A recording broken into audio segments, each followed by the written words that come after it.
Year he. It's your girl Cassie King, and I am coming to you live and in color, honey. Go ahead and grab your snacks, your drinks, your snuggy wuggies, and we are going to get into some tea, child. Now, we are having our famous Bible tea party. So, wherever you are seeing this, double tap that screen. Don't be a hater. Like, share. If you support me, I will support you. My mama told me that fair exchange ain't no robbery. Okay? So we are going to be picking up where we left off. If you guys were not here, I will be giving you guys a quick recap as well on where we left off. So give me one moment. Let me pull up some things. I know I'm late. You ain't got to tell me that I'm late. I knew I was late when I got here. I am on CP time all the time and anytime. But I did have this time. It was I had an appointment, a meeting, should I say, that kind of followed over into our Bible tea party. Okay, so you guys bear with me on that. Thank you so much for your patience. But let's go ahead and pick up where we left off. If you guys brought in your homework, go ahead and message me your homework, and I'll double check and see if you got it right. And then if you guys are still coming in, we'll give some people some time to come in because they may have thought I wasn't coming, but I am, and I'm here. So you thought wrong. But anyway, I'm trying to get my notes pulled up.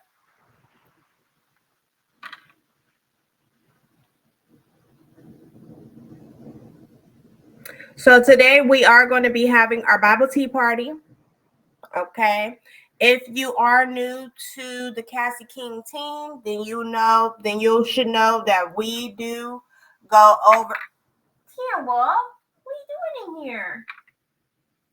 You need to get out. We have a special guest, guys. He came in on his own. He wasn't invited. Stop. So I lost my train. Oh, if you are just coming in here, we do have our Bible tea party. I give you guys the inside scoop on our ancestors, how things began. So we have started from the beginning of time, the beginning end. So that's going to be part 1 on my YouTube if you want to head over there and catch up. And then right now, we went over our ancestors, and right now we are finishing up the story about our ancestor Moses. And if you missed any tea on what happened with Moses, I am going to kind of give you a quick recap from where we left off, just for some of those that need a refresher and everything like that. So go ahead, come on in, get seated, get situated. If you brought snacks, don't eat in front of people. Make sure you share. Don't be like that. If you didn't bring enough to share, then you shouldn't have bring none. Because I'm not cooking. I'll cook for you guys probably tonight. We'll see how I'm feeling. But I didn't cook for y'all, so y'all gonna have to eat your own snacks. If you didn't bring no snacks, well then I told you to bring some snacks last night. I'm not your mama. Where your mama at? Timber, don't come over here interrupting me. I'm in the meeting. Hold on, give me 1 second. Let me put my cat up. He always want to come and steal the show. Hold on.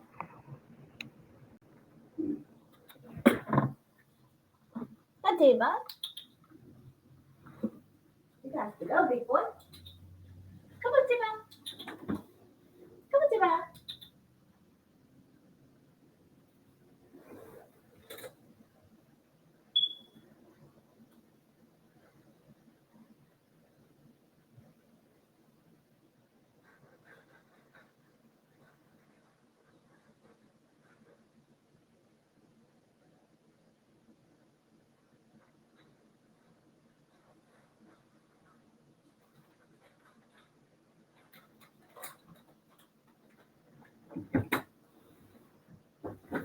My bad, y'all. I had to go and put my little kitten up because he'll try to steal the show.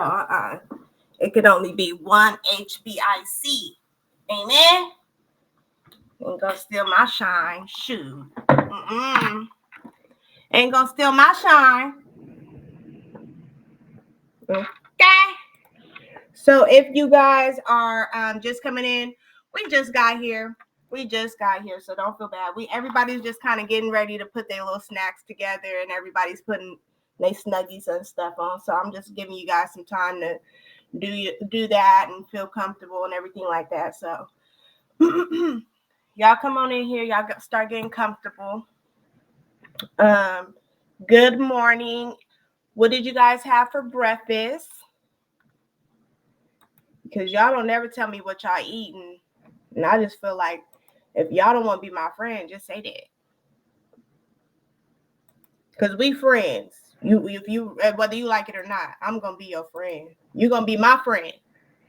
We friends. Forever. Forever, ever.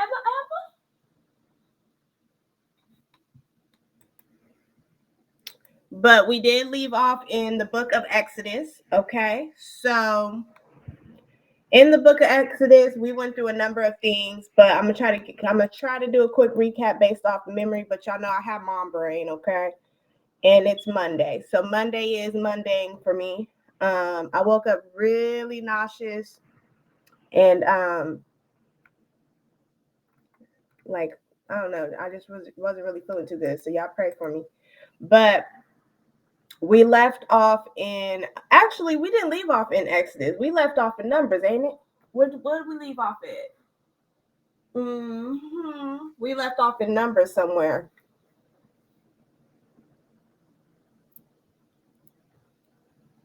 Thank you so much for the hearts, babies. Thank you so much for coming in. Y'all get comfortable. I'm not rushing y'all. I know y'all had to wait for me, so I'll wait for you guys. My mama told me fair exchange ain't no robbery.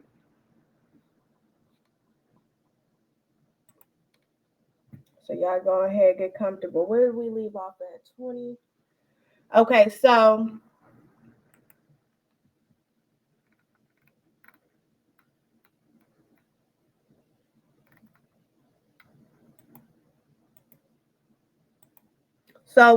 where we left off at last time, guys, we were kind of going over a number of things on when they was getting ready to go to the promised land where God told them to go back to or whatever, right? The Israelites was getting ready to go back to where they were supposed to be in the first place.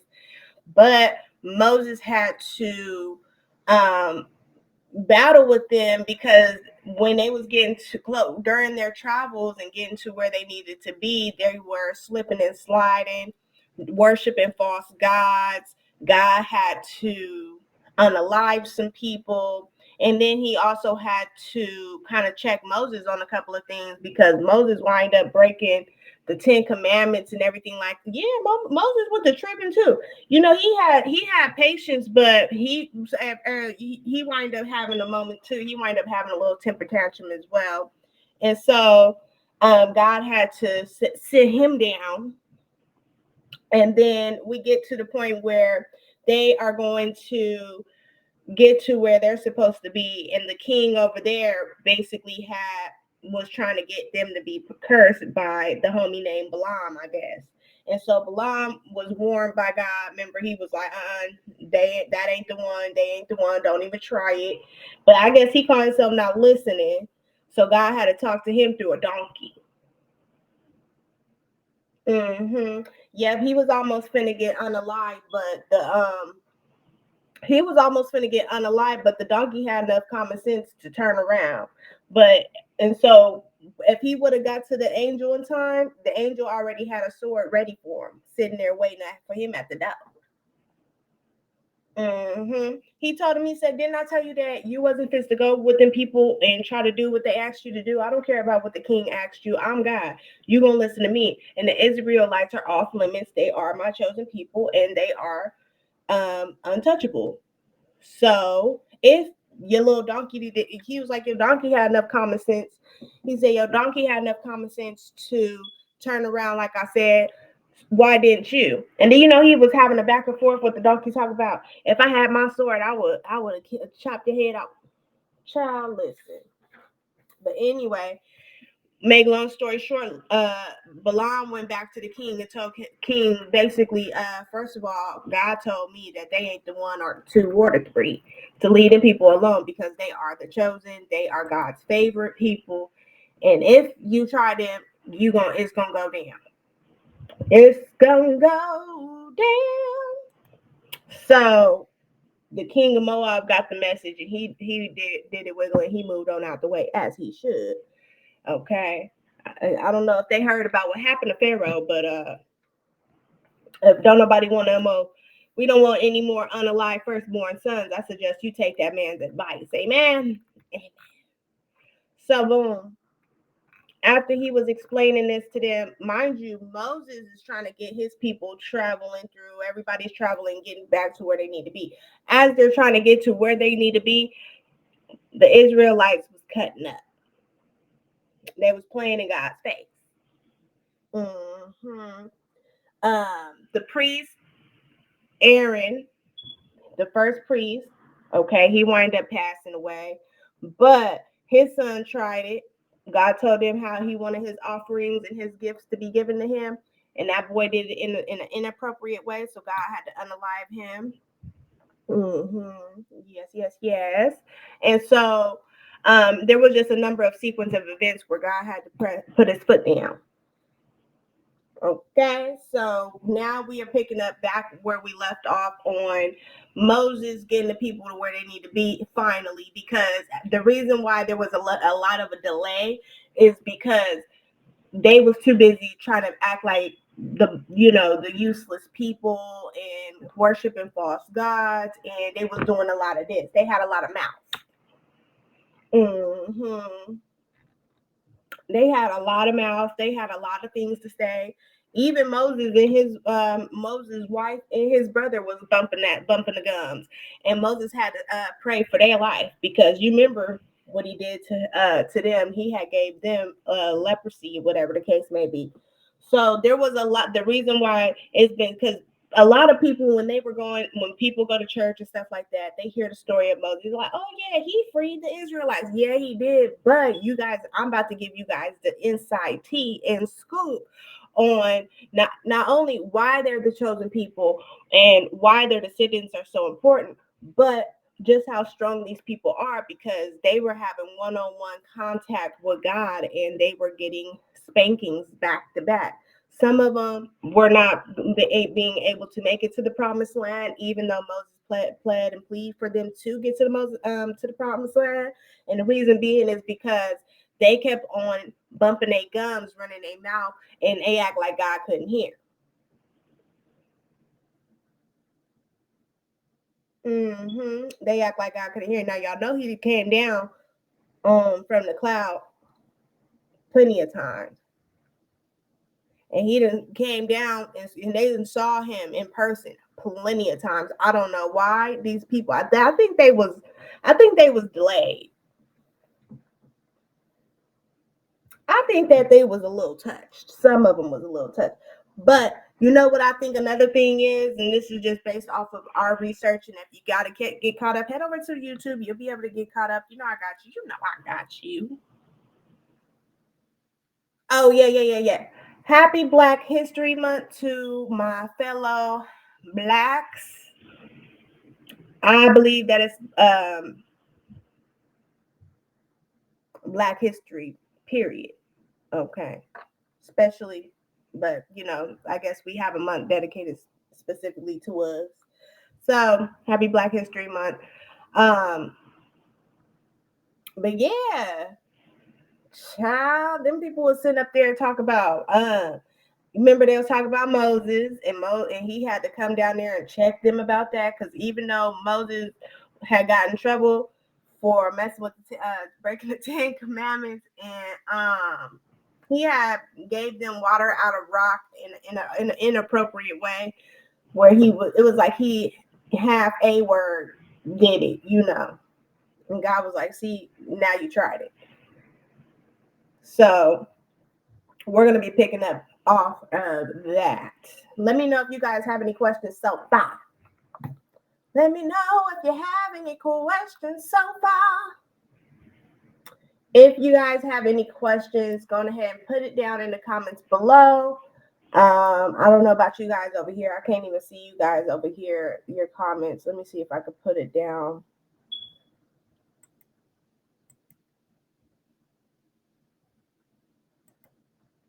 Okay. But yeah, so that's that on that. And what was another thing? Oh, Aaron wind up passing away, our first priest, and he handed over the torch to the next new priest as well. So they had grieved over Aaron for a long time. I think they grieved over him for about a month or two.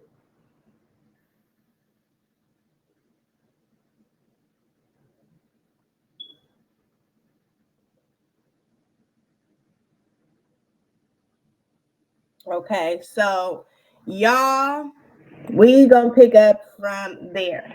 Now keep in mind, y'all remember how when Aaron had passed away, they took him to a specific mountain. He went up the mountain. God honored him for his work as a priest. And even though he was backsliding every now and again and he was running his mouth and talking sideways about Moses once or twice, he was still a good priest and he was still an honorable man to the people. So when he went on top of the mountain, and when they handed over the robe and the priest clothing to the next new priest, then y'all keep that in mind, because that's going to be how Moses gives off his prophetic gift to the next prophet that's going to be coming in, and that prophet's name is going to be Joshua. So we're going to get into the tea on Moses' warnings and his standpoint on what to do, what not to do, because I'm just going to go ahead and come out and say it. Y'all ain't going to believe it, but Moses wasn't allowed to go to the promised land either. No. Yes. Because he called himself throwing a temper tantrum, and he also was being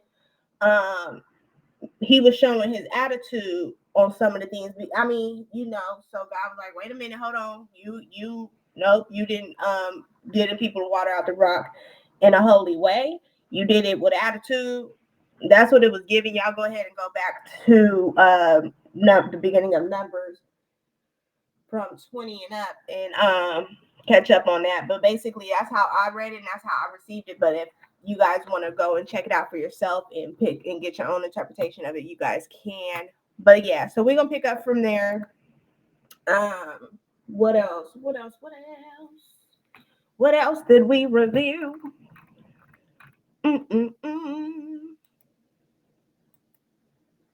Oh, yes. So another thing that we also reviewed is when the Israelites were worshiping false gods and the punishment that they had to receive for that. Okay. Now, majority of the reason why they were worshiping false gods, majority of the reason it was because the simple fact of the women there. The women there were influencing them to pick up their habits that they had picked up, even though God told them not to. They were seduced into doing those things, and so they were picking up other people's tradition and trying to be like the women there, or whatever the case may be. And so that was a big deal back in that time. That's Numbers 25. You can go ahead and pick up that tea and see what happened to them people, and to the point to where Moses had to count the people again, because they had to unalive some people for that as well. So that was another thing that we had to go over as well. Now we're going to kind of pick up from Numbers 25, and now I'm going to kind of just skim through some of that, because again, guys, this is really informational purposes. Once Jesus came, a lot of these traditions and some of these rules were adjusted. Okay.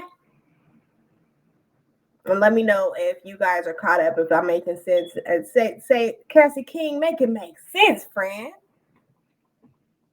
If you are seeing this beautiful face, double tap the screen. Let me know that you like it because I did it for you. Okay. So in Numbers 27,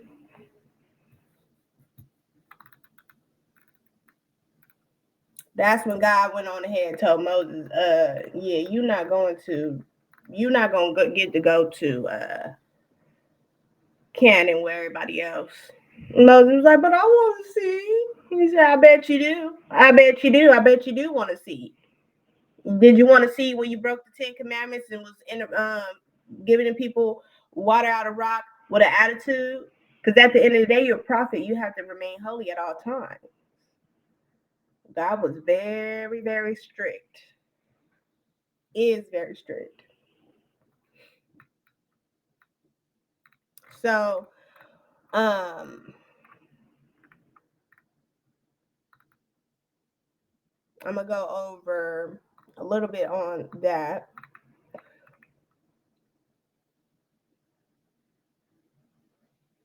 So Joshua becomes the Israelites' new leader. So how this is going to happen is Moses is going to finish out his life telling them, basically reminding them of the warnings of God on don't, worshiping false gods, the day of Sabbath, proper sacrifices, the rules of life in general. Okay. So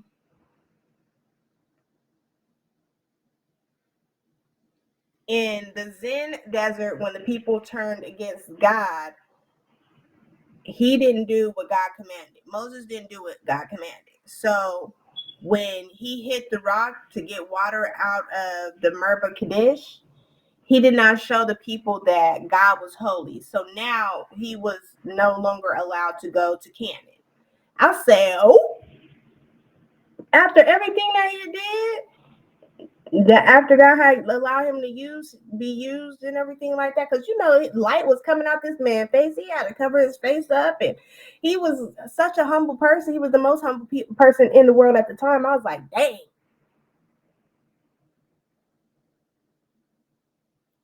So that go to tell you right there. But anyway, so Moses was like, well, at the end of the day, you are God of all spirits, of all people. He was like, just can you choose another person to take my place at least?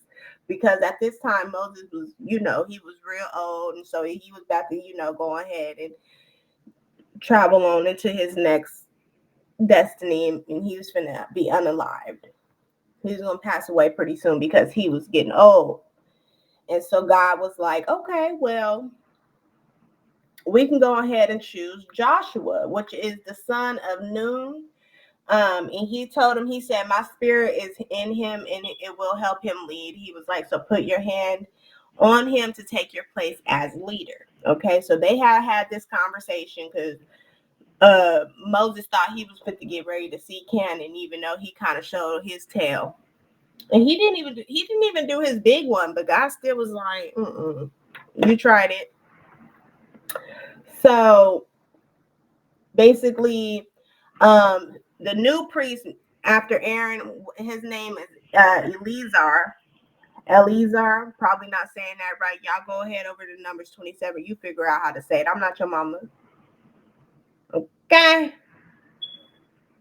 So that was the new priest. And so the new priest and Moses was going to give Joshua the new baton of being the prophet. Okay. So they were picking up that traditional thing. Y'all remember back in part 1 and part 2 when we talked about how Isaac, and then after Isaac, it was Jacob, and then after Jacob, so it just keeps going on and on and on like that. So now they picking that back up. So now after Moses is going to be Joshua. Now I don't know if Joshua is going to be giving Moses. I don't know if he, look at me. I'm already biased. I don't know if he can do it. But we're gonna read and we're gonna see, and we are doing this in real time together. And I'm so happy that you guys came in. If you are seeing this beautiful face, double tap the screen, tap, tap, tap, tap, tap, like, share, comment under below if you have any questions. But yes, double tap that screen, boo boo. Don't be a hater. If you are seeing this live at this time, I did want to let you guys know this is in real time. We are reading this together. So I kind of skimmed over some information last night just to kind of remember where we left off, but we are reading this together as a community, okay? Please let our new believers, neutral and non-believers, feel as welcome as possible. I already told y'all that everybody is welcome to sit at the table, okay? Because God told us to love everybody, okay? So this is a free space for you guys. And I'm so happy that you guys came in because y'all know I love y'all. Y'all my babies. I birthed you. I birthed you.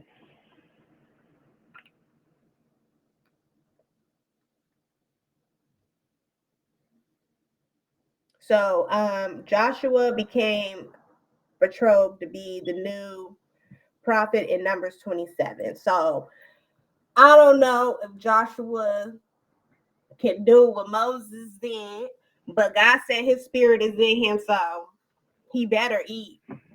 What y'all think? And I don't know if it get no better than Moses, but then we have Jesus, so it probably just get better and better. So Numbers 28 is the rules about offerings to God. So now Moses is basically reteaching the new people, the new generations. Also putting Joshua as well up to date on how to take his role as the new prophet. Okay, so Numbers 28, they talk about the rules about regular offerings to God. They talk about the Passover festival. They talk about the offerings for the festival that last week's. And so he goes over all of that because Joshua wasn't there when they had to do the Passover meal. If you guys need to know what the Passover meal was, then you're gonna head over to part 2 on my YouTube. I put it up there. Okay. But basically, if you just to kind of give you an idea, there was a number of sequence events that happened while the Israelites were still in slavery, and they had to do certain offerings a specific way to avoid some of the tortures that God was putting on Pharaoh for keeping them held captive. So, one of the main things was the celebrating their freedom, obviously, and then one of the meals were because they had to sacrifice a lamb or a goat to put the blood over the door to protect them from the death angel that was coming. So they kept that tradition going for that beautiful segment in the story, but also very big tragedy because that meant that a lot of the Egyptians' firstborn sons, whether it was their animals or whatever the case may be, were unalived, all in the middle of the night. So the Israelites traditionally have to keep up a Passover meal, the festival, and um, Joshua's being learned about this again. And so are the new people, the new generation that has came since Moses had freed them initially. So that's going to be Numbers 28. And then Numbers 29, it tells you about the offerings to do for the festival of trumpets. Okay. So this is when God came down with them trumpets in the sky, child, and the lightning, and he went to giving them, and they was shaking and they was she shook and all that. So they had to have a tradition for things like that. And then there's offerings for the Day of Atonement and everything like that. So Numbers 29 goes into their tradition of how they were doing their offerings, how many animals were to be offered, what, when, and how. So if you guys want to get some ism and learn about that for informational purposes, you'll head over to Numbers 29. And then Numbers 30 is going to be them relearning the rules about God's promises. Okay, so a lot of the old school people, they already know that God promised them Canaan due to being descendants of Abraham. Okay, so Abraham And then Abraham had sons, and then Abraham's sons had sons, and then their sons had sons. And so that promise was the promise. Jacob specifically was promised descendants that were like the sand dust or dirt, which means that they were not going to be able to be numbered. That means they were going to be splattered all over the world. There was going to be bodies on top of bodies of his bloodline. So God had already promised that boy that. So nothing that the Israelites can do to make that promise not be fulfilled. So that's why he's telling them all of this stuff, because some of them are, still young. They didn't know about a lot of these stories and stuff like that. So Numbers 30 is he reminding them of the rules of the promise and what the promises was and why. I said, ooh, I said, I don't know, but then again, you never know. But I was like, y'all better hope that you don't have an encounter with one of Jacob's descendants in today's time and call yourself being disrespectful or try to hurt them or something like that, because God do not play about Jacob's descendants, child. He do not play about them people. Okay. So basically, he's basically telling you, if you make a promise, you got to keep that promise. Stick to your word. Don't be just bumping your gums and not standing on business. You know what I'm saying? And how it is with women, how a woman is supposed to interact with her husband, how she's supposed to be married and everything like that. So that goes into that as well. But yeah, if you are any descendant of Jacob or Israelite, or even just a regular person, if you say you're gonna do something, do it. Don't sit up and lie in my face, because I'll call your mama and I'll tell her so. Have integrity, guys, and that is one of the commandments. Don't break a commandment. You breaking a commandment like playing in people's face, that's just as equivalent as stealing or unaliving people. It's a commandment. It is what it is. You can't be like, oh, well, I might have said I wasn't going to do something, and I might have said I was going to do something and didn't do it. But at least that's all I did. She over there stealing. It's both of them is breaking the commandment. So y'all both break commandments. It don't matter who's sinning better than the other. They all the same in the eyes of the Lord. Okay? So the Israelites attacked the, how do you say it? Midianites. Probably not saying that right. Anyway, they attacked them because basically God was like, now y'all need to do y'all big one, because these people influenced my people to worship false idols. So y'all need to go ahead, go get down there, put your tennis shoes on and get to squabbling. Put your dukes up. Yes, he told them to go over there and dog them. Because why would you tell my people to worship false gods? Number one, God's a jealous guy. You do never want to make him jealous. You never want to make him jealous. You make God jealous, then I was going to say, I'm going to pray for you. But God was furious. He was jealous. Yes, he was jealous. They was over there. Listen, these women, they was over there doing offerings to demons, dancing around fires. I mean, all the stuff that God was supposed to be giving, they was giving to these women's made up false gods. And God said, okay, that all right. So the people that was got unalived, the ones that was participants, and the ones that was not participants, which was a lot of them was Jacob's son Levi, some of his descendants, his bloodline.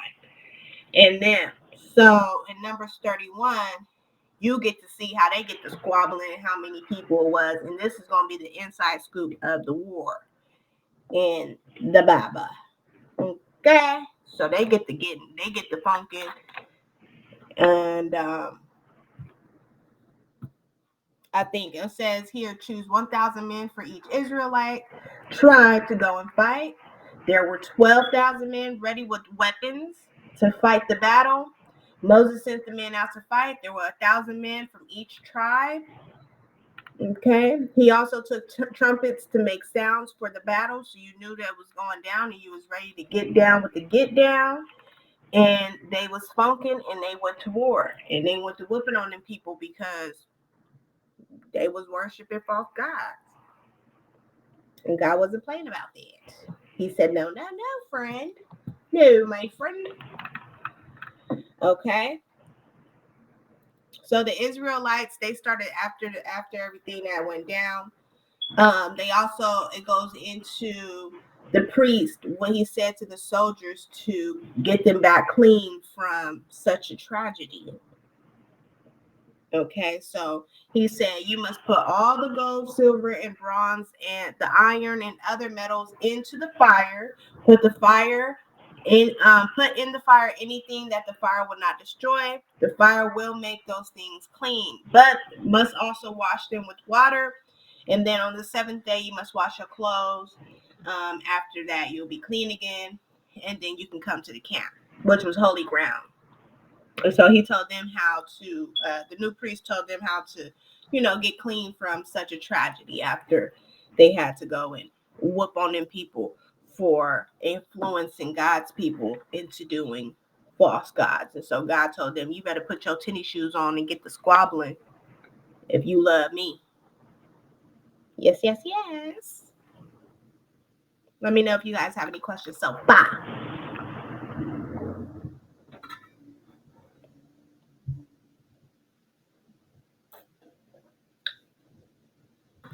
So, I just feel like, and you guys let me know, but I just feel like, why would you even go over there and do exactly what he just said not to do after y'all already know what he's capable of doing? And then on top of that, if you've been humbled to a point to where you have to drink water out of rock, why would you even jeopardize the opportunity of being in the motherland? In the motherland, my friend.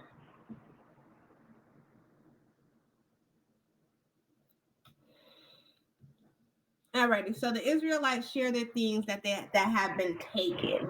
Okay, I'm getting a little chilly. If you see this beautiful face, please double tap the screen. Don't be a hater. Like, double tap, share, follow. If you head over to my YouTube, subscribe. I will be doing some promotions as well. Also, guys, we are going to be having a special guest coming in very soon. So I'm really happy to share this camera with another beautiful face. You guys are going to love that experience. Also, y'all better turn your homework in on time. It is going to be by the end of the Bible Tea Party, okay? If you don't turn your homework in, then I am going to call your mama and I'm going to tell Jesus. Okay? Let me know how you guys are feeling. I missed you guys this weekend. I did come and check on everybody this weekend as well because I just couldn't go without my children. My children. All right. So the Israelites, okay, they were to share some of the things that they had took from the people. Because when God told him to put their tennis shoes on and go down there and get the squabbling, they pulled a what was it, Simon and Levi. If y'all remember what Simon and Levi did to them people for our word and their sister, well, that's what the Israelites did to them people, them Mennonites, however you say their name, them nobodies. Hold on, y'all, I got something in my eye. Okay, so they robbed them blind. Everybody was off, and they took everything that they had. So they had animals, silver, gold, whatever the case may be. Okay, so the priests, the leaders of the family clans, they count all of the people and the animals that were took in the battle.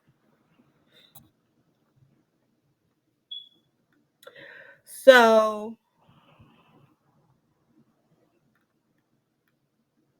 the soldiers brought back from the battle 675,000 sheep, 72,000 cows,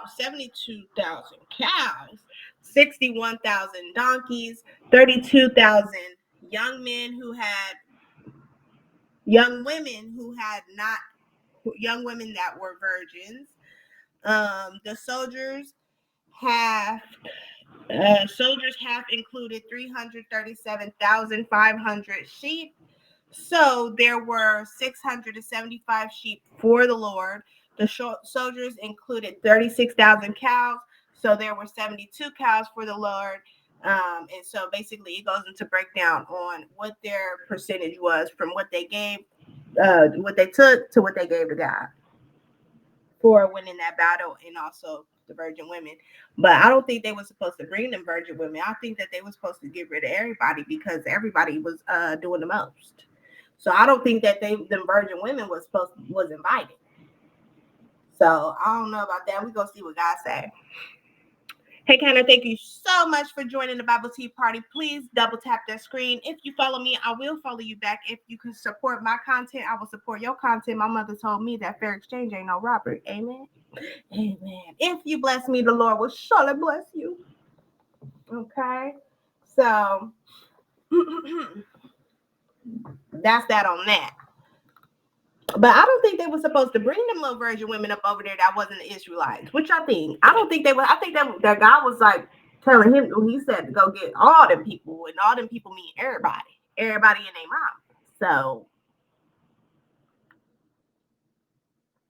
So Moses and the new priest Eleazar, I'm probably not saying his name right. Y'all go figure out how to say it yourself. That's Numbers 31. And you'll be able to see if you can pronounce it. I'm not your mama. Okay, they took all the gold things and the gold things that the soldiers, officers, and leaders brought them. They weighed all the gold that was offered to the Lord, and that was a total of 16,750 shekels, which in today's time that would be considered $4,685.33, which was bread back in that day. Back in those days, that was a lot. A whole lot. Okay. The soldiers also had taken gold things from the enemy for themselves. Moses and Eleazar took the gold gifts from the soldiers, officers, leaders into the tent of meeting, and it would help the Israelites to remember how the Lord helped them. So some of the things they kept, some of them as souvenirs for winning the battle, and how God was present in that time.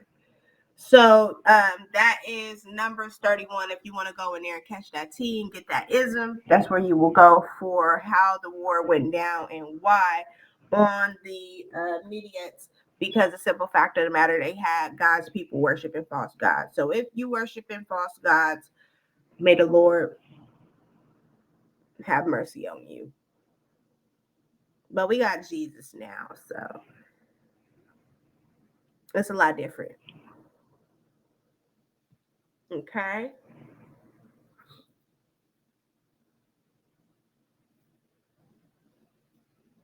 And let me know if you guys can hear me okay. Double tap that screen. Double tap. Like, share, subscribe if you head over to my YouTube. If you support me, I will support you. Mama told me fair exchange ain't no robbery. Follow me and I will follow you back after the Bible Tea Party. So some tribes received land on the east side of the Jordan River. And that's going to be in Numbers 32. So the tribes of Reuben and Gad had very many animals. They saw the land in Jazer, and Gilead was good for the animals. They went to speak to Moses and the new priest, and they went to discussing how to go about getting to the other side of the Jordan River. Okay.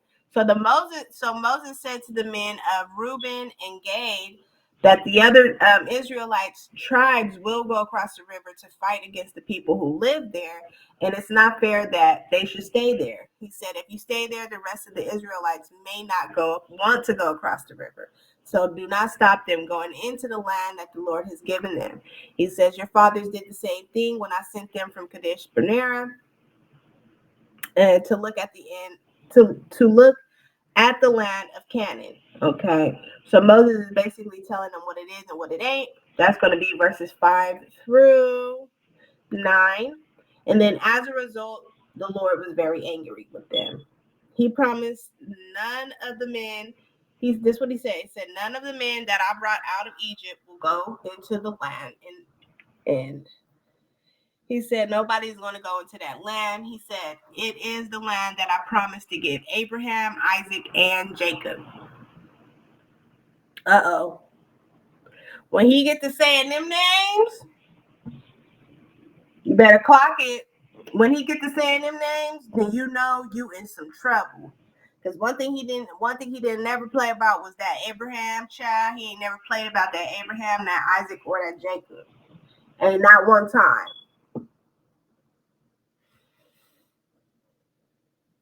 He didn't play about the men. So when he gets to saying stuff like that, you better know you gonna be PC shook. Okay. He said, but they have not trusted me completely. So any man who is 20 years old or older will not go into this land. Okay. So you better be a youngin, because not in the name of Abraham. Caleb, the son of Jephunneh, and Joshua, the son of Nun, are the only men who will go into the land. They are the only men who trusted me completely. So God peeped game on who really had trust, who really was trying to question his authority. And he also basically read them for filth, because why would you even think he was going to go up over there? Not you. Mm-hmm. Because they had too much doubt, and they was thirsty, trifling, and dry.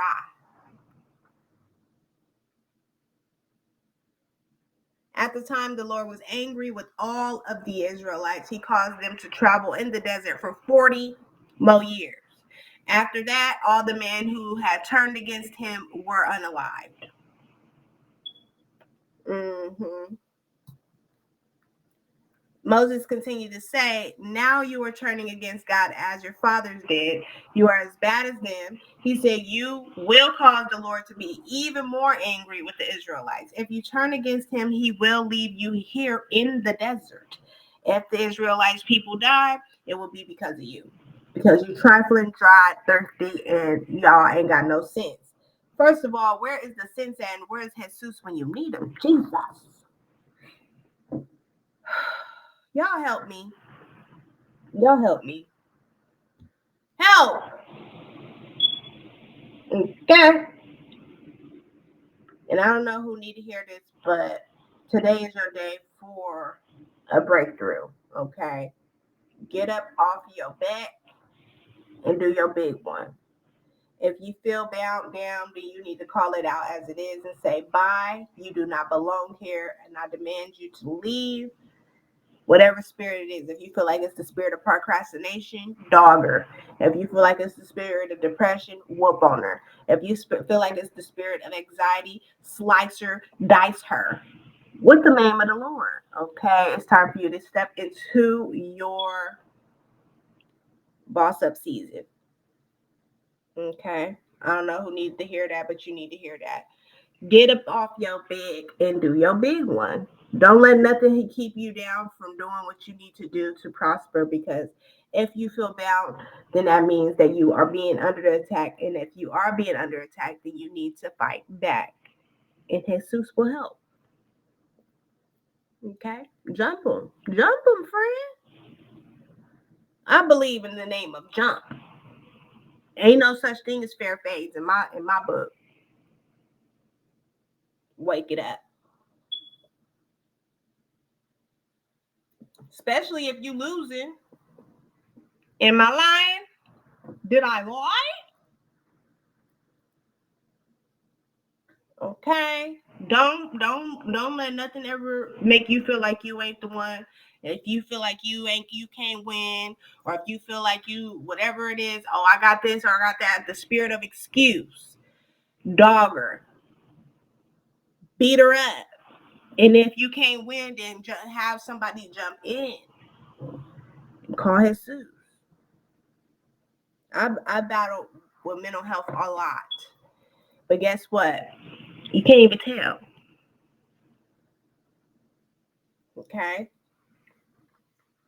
The more you feel like you can't do something, the more that there's a blessing that's around the corner. that the enemy is trying to keep you from getting, because the enemy is a big back Pharisee whose mother was a.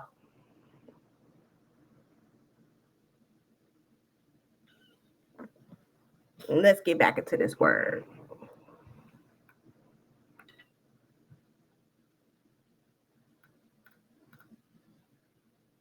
And so basically, Moses is basically telling them, y'all need to be getting on y'all need to get on y'all feet. Y'all need to be worshiping God properly. Y'all need to be following God's commands, because if you don't, you don't get these people unalived. Okay, and it'll be all y'all fault. So and that's Numbers 32. Numbers 33, it tells you, it really goes into detail on their journey from Egypt to the land of Canaan.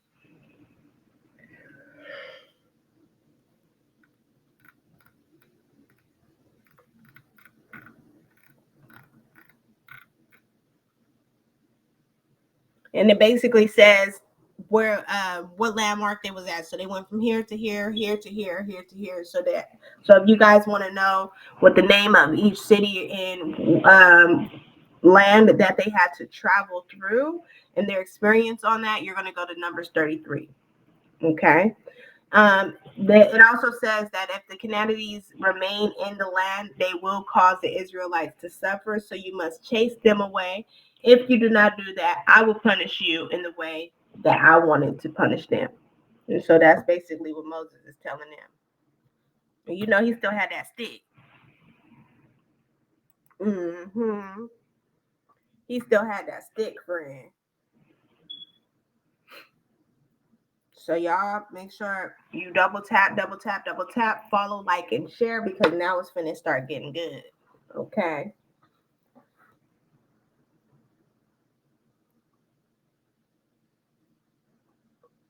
And I do apologize, guys. I am a little bit sleepy just because I didn't drink any coffee today. My stomach was just like, and it just smelled weird, so I just couldn't do it. So I do apologize for that. If I'm yawning in y'all face a lot, just bear with me and pray for me. Shoot, I'll be praying for y'all. Don't be stingy. And what y'all bring for snacks? What y'all bring for snacks? Y'all all want to be skinny. We ain't finna be skinny 2025. We finna be big backs. I'm just playing. All right, so Numbers 34. Okay, that's where the borders of the Israelites had for the new land in Canaan. So it goes into detail on how the borders were made and how the officers were divided into the land and all of that, and what our ancestors did and how they did it, what it was and what it ain't. Okay, and Numbers 35 is about how the descendants of Levi received their towns and land, how the people reacted to that. So God spoke to Moses in Moab, which Moab was the one that tried to curse them. If you guys missed that part, then you're going to head over to part 3. Moab and Moses went to having a conversation, okay, beside the Jordan River, okay. And so the Lord said, tell the people this, give them their land,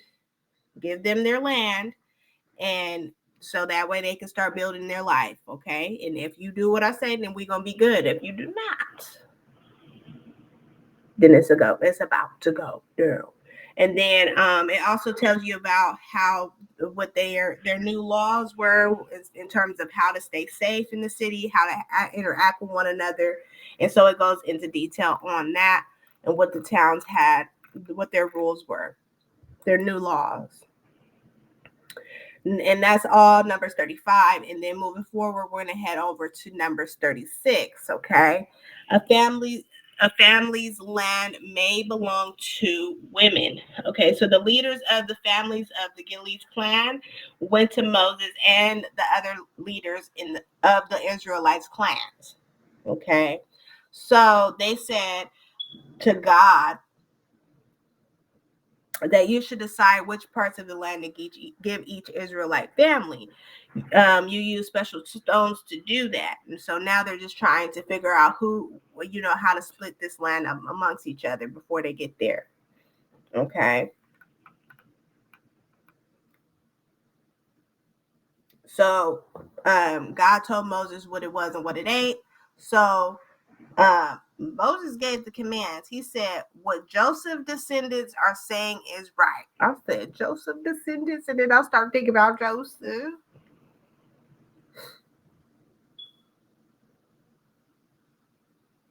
He said, but this is how we gonna do it. Let the men, he said, let them marry men that want to marry, but they must marry men from the clans of their father's tribe. If they do that, each tribe will keep the land that has been given to their ancestors. None of their land will go to another tribe. Any young woman who receives land when their father's are unalived, must marry a man from her father's tribe. All the Israelite tribes must obey that rule. Then every Israelite person will keep the land that belonged to his ancestors. Okay? So basically, the women had to marry within a specific bloodline to keep things within the Israelite bloodline.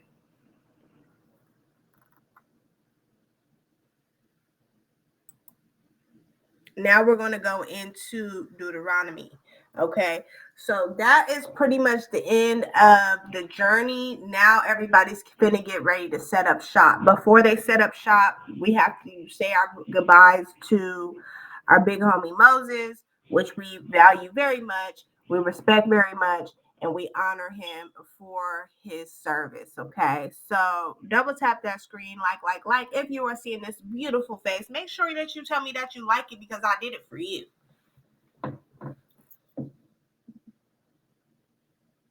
Okay. Now we finna get into the book of Deuteronomy.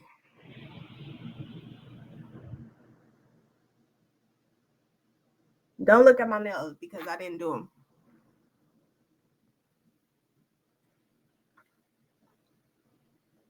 So the book of Deuteronomy, God chooses Moses to lead the Israelites out of Egypt more so, get them basically where they need to go. Moses knew that God and he loved God's law. God talked to him like a friend. In this book, Moses explains to the Israelite what God has done to help them. God brought them out of Egypt. So he basically has to remind them yet again who God is and why he is and what it is and what it ain't. Okay?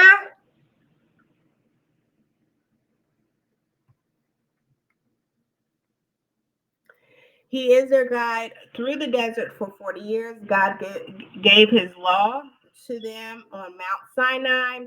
The Israelites have now arrived near the Jordan River. Okay, so now they're getting closer and closer to their home that God promised them, which means this is going to be the end of Moses' journey.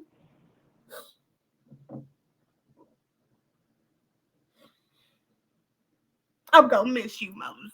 We going to miss you. We going to miss you, Moses. Okay, so they will go across the river into Canaan, the land that God promised them finally. So now, finally, guys, we are getting to the land of Canaan that God had promised them in the first place when he freed their raggedy tail from Egypt for. Okay, but Moses will not go with them. Okay, God has told him that he will be unalive before the Israelites go across the river. So Moses wants them to remember that they belong to God as his people and that God loves him. He tells them again about the commands and rules that God wants them to obey. If they obey them, they will be happy. But if they do not obey, they will have much trouble happen to them. So this is what we're looking forward to talk about in the book of Deuteronomy. Now, I am going to be ending this a little bit short today, guys, just because I am under the weather and I have to respect my body. Okay. But before I do so, I am going to go and give you guys the tea on the warning that that Moses gave the people. You guys need to take this tea because God read them for filth. He read them for filth, child. I would be so embarrassed if I was. I'm gonna be real. I would be so embarrassed if I was an Israelite who was a real believer, I would be so embarrassed. I would be embarrassed because God was so hands on that it's like that's like basically you saying something, you doing something, and the person that you love the most is looking at you through the glass window.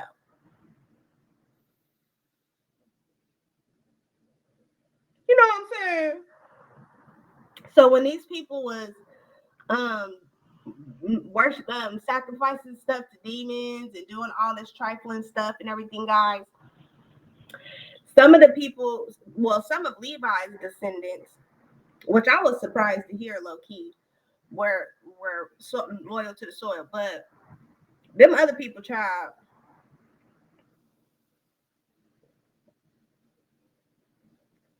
that had to been so embarrassing. Hold on, I gotta put y'all on the charger over here. Y'all always need something. Y'all can't never just come over and sit down and eat. Y'all always want something. Y'all, y'all always want something. Here, come here. Ooh, there you go. Well, and I'm gonna meet up with you guys later on. Actually, we're gonna be doing um I'm gonna actually be doing some paintings with you guys so you guys can see what your girl be up to because I am a multi-talented, gifted, beautiful queen. Mm-hmm. Yes, I am. Yes, yes, yes. Wake that up. Don't be jealous. Don't be jealous. Don't be peanut butter and jelly. You just hate us because you ain't us. But I will be meeting up with y'all. We're gonna be getting into some things. We're gonna hang out. We're gonna kiki. But let's get into this word. Let the Lord lead. Let the Lord use me. Okay. So we're gonna be heading into Deuteronomy. And God read them for filth. Okay. So y'all remember when Moses was first coming up into his prophet uh, legacy, when he was starting his journey as a prophet, y'all remember that boy couldn't even talk. Aaron had to talk for him. But now he doing all the talking and all that. But now he also sings as well. And sometimes God uses music to speak to us. So if you guys, me personally, I believe that I like to do my worship through music, mostly through music, prayer, and Bible reading. But a lot of people usually get their relationship built based off of music and songs. I think we have it a lot in the book of Psalms, which when we get to the book of Psalms, we're going to kind of, I'm going to be taking requests on that because the book of Psalms lasts forever and a day. If you haven't opened your Bible and read that or peeped that yet, that is some tea. Okay. But I think David, he liked to sing a lot. But in this portion where we're going to be leaving off at is Moses make a song that God wrote, which is a diss record to the Israelites. It's a diss record to the Israelites.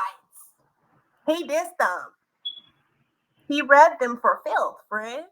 He did.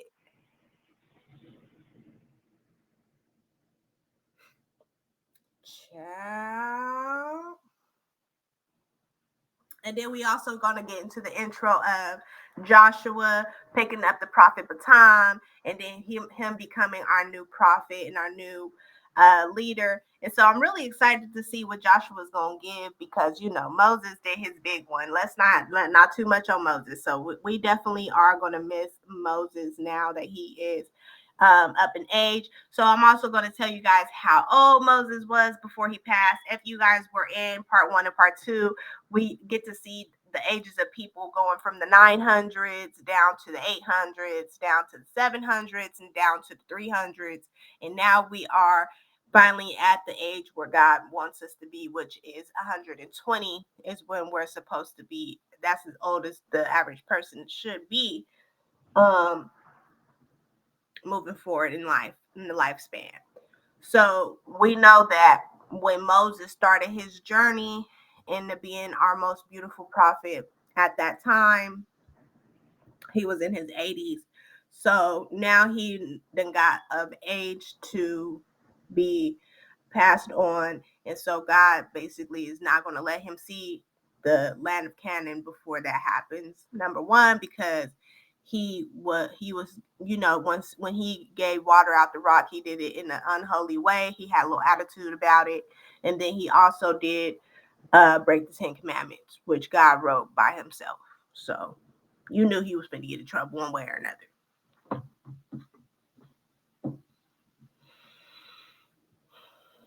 Okay, so we're going to go over that, guys. Yeah.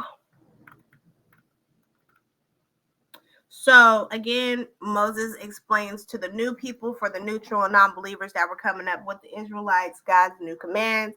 He had to do that again because at this time, some of the babies were turning 19, 20 years old and stuff like that. So this is for the youngins because remember, the people, some of the majority of the Israelites, or I think all of them, if I read that right, that were of age 20 and older were unalive. So this is all new little ones, okay? So that were 19 and younger. So he had to give them the commands all over again. You know how these youngins is. You got to tell them everything all over again because they are new and young, and they are going to be the future of our new prophets and priests and everything like that. So they needed to learn the new commandments. They needed to relearn everything. Anybody that was 20 years old or older was unalive except for the selected few that God selected, which was Joshua and the priest. So Deuteronomy 1 pretty much the Moses kind of goes into what the rules were, what the commandments were, what it's about to be a leader, how to be a proper leader, how to understand the land of Canaan. So there were some men that needed to be brave and to be confident into this land when going into this land as well. And then it also says in Deuteronomy how God felt about some of these youngins refusing to obey God and what the consequences would be for that if they continue to go down that journey. And so that's going to be Deuteronomy 1. Deuteronomy 2 is when the Israelites traveled in the desert for 40 years. It kind of goes into what their experience was like there. And Moses basically had to tell the young people again what happened during that time when this Red Sea was split into two and all that tea that happened. He had to retell these young ones that were 19 years old and younger what it was and what it ain't, because these are all youngins. So that's why Deuteronomy 1 and 2 seems kind of repetitory. I had a person that I worked with who used to say, it's just real repetitory. And I had another coworker, she was like, that is not a word. But yeah, so Deuteronomy 2 is going to look like it repeats what we already read. But the reason being is because these people was real young. They was only 19 years old and younger. So he had to basically tell them about what our ancestors went through and what their fathers and mothers were unalived for. The Israelites unalived Og, which was the king of Bashan, in Deuteronomy 3. So they, at this point, they're slaying and conquering the lands that they need to slay and conquer to get to the land of Canaan. And so God gave them the power to be able to survive and get through some of those things.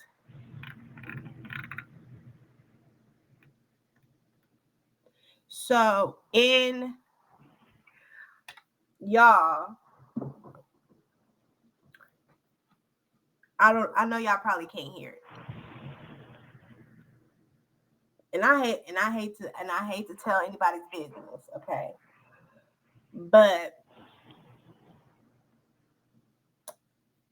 I have a neighbor, okay?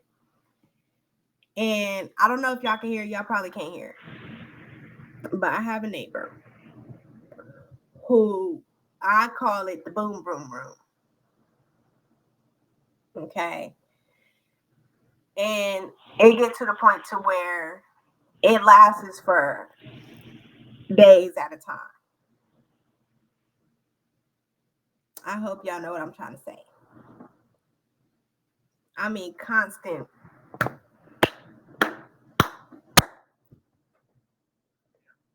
All day and all night.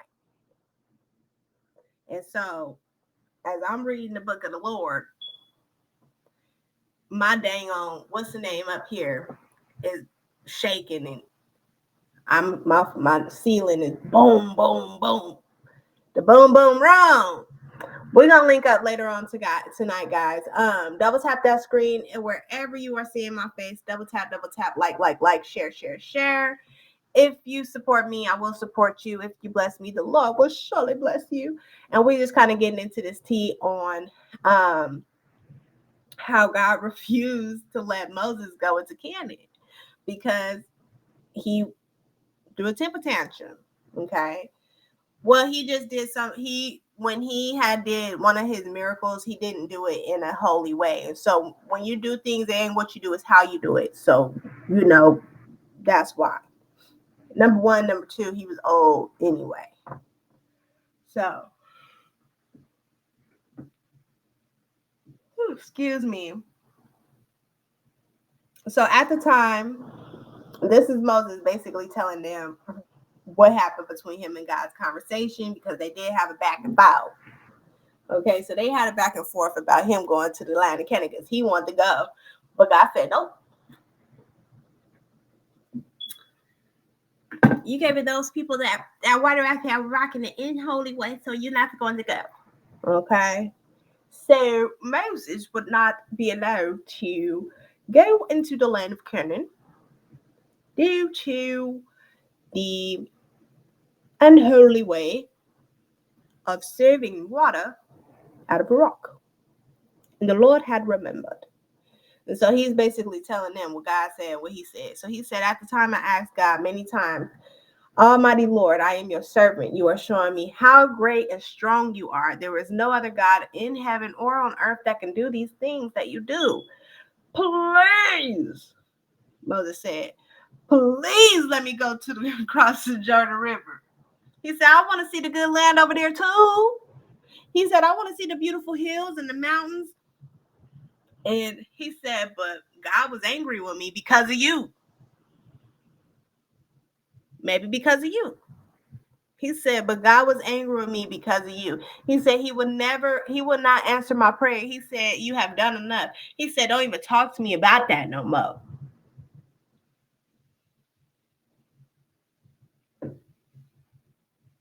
God was mad at them, mad at Moses.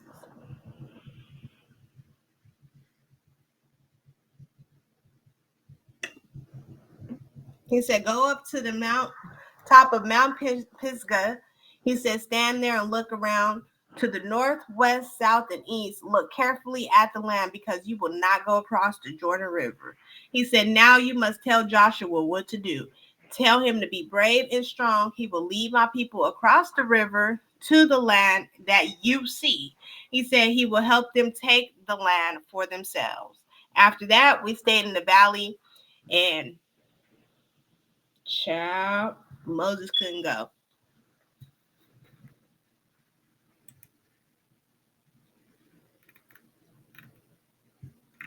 So Moses goes into telling his people, since he know he wasn't finna get ready to go, he was basically telling them how to be mindful of things and how to make sure that they didn't forget about where they came from, what their fathers and mothers, how their fathers and mothers were unalived, and why they were unalived is because of breaking these rules that he's telling these people, okay, about God's promises and everything like that.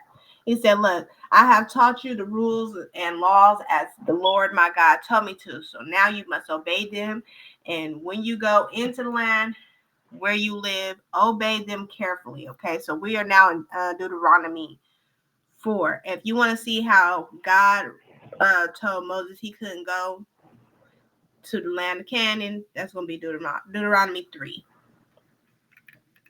He told them, be very careful. He said, never forget these things that you yourselves have seen. Remember these things for as long as you live. Tell your kids, tell your grandkids, okay? Remember, you stood in front of the Lord, your God, at Sinai. He said, bring all the people here to me so I could tell them my commands. Then they will learn to respect and obey me, and they will do this for as long as they live, and they will teach my commands to their kids. Okay, so don't forget. All right, he told them about God's people must not make idols. Don't do that. That'll get you off. The Lord is the only one true God, okay? He says, study what happened many years ago. Think about everything that has happened since God created people to live on earth. Go to anyone in the world and ask him. And he said, you realize that nothing is as great as this has ever been before. He said, people have never heard of anything like this. Okay, this has never been done and it'll never be done again. Remember that. Don't forget that. He told them, because he finna be on his way out, so he just like, please, y'all, remember this stuff. He said, then Moses chose 3 special cities on the east side of Jordan River. He said, if someone unalived another person when he did not mean to, he could not hide their safely. He said he had not hated the other person as the enemy. He could not run to one of these cities. He said then he would be safe. Moses chose these cities for Reuben's tribe. He chose Bezer, the highland of the desert. For Gad's tribe, he chose Ramoth and Gilead. For Manasseh's tribe, he chose Golan and Bashan. So that's where our ancestors were divided into by the prophet Moses. And so he also taught the Israelites the God's law, again, because these are a whole bunch of youngins. Now, y'all. Now, that's all in Deuteronomy 4. And then we're going to also go into Deuteronomy 5 is basically the 10 Commandments again. We already know those.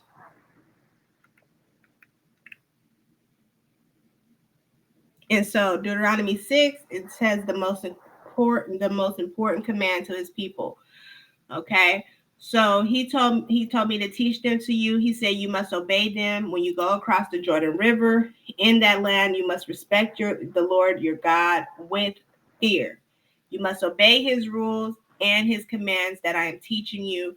You, your children, and your grandchildren must obey them all throughout your lives. If you do that, then you'll enjoy a good life. If you don't, you already know you're going to be unalive, period. All right. Most important, okay? And this goes for today's time. Do not test the Lord your God to see what he will do, okay? This is what you did at Massa, okay? Be careful, obey his commands. Remember the laws and the rules that he has told you to obey. Do the things that the Lord says are right and good. If you do that, you will be happy in everything you do. You will go into the good land that he promised in your ancestors. That will be your home. Okay. So again, that was one of the most important. It says that in Deuteronomy 6. Don't test God. Don't test God. Remember, I don't know if any of you guys are any Bible readers, but even Jesus himself told the enemy, he was like, throw yourself off this mountain. He said, you ain't supposed to test the Lord. It says that the prophet told me that. Mm-hmm. And Moses does come back in the Bible after he done passed on. I want y'all to know that. That's some ism for y'all that I've already known, that I've already read on. Moses comes back in the Bible even years after he had passed on. So yes, Jesus rose in 3 days. But y'all gotta understand, the Moses He's one of the prophets that does come back, and that is mentioned in the Bible after he had been passed on for many years. So let's go on ahead and we're going to be closing it out with the song.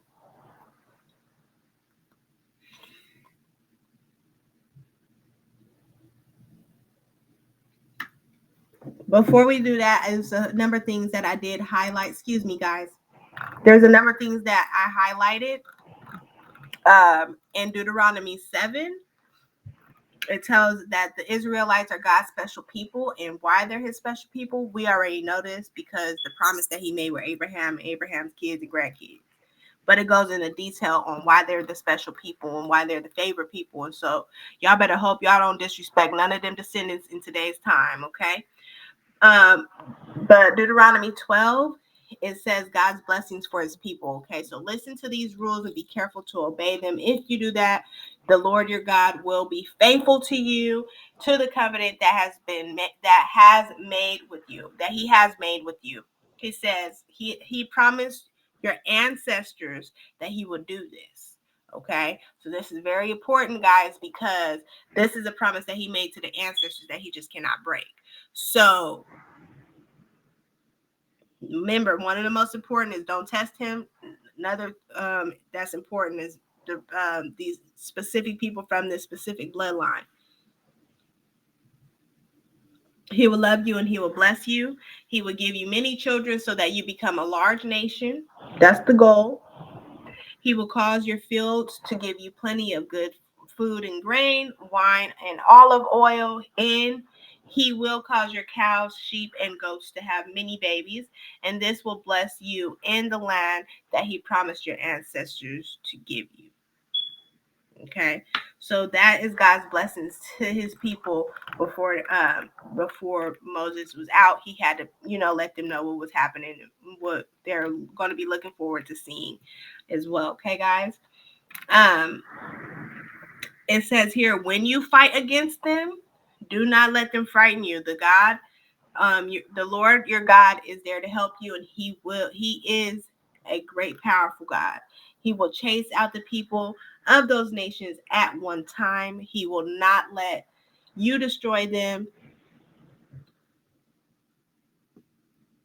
It was something I had forgot to do.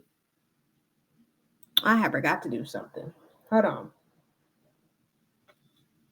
Give me 1 second.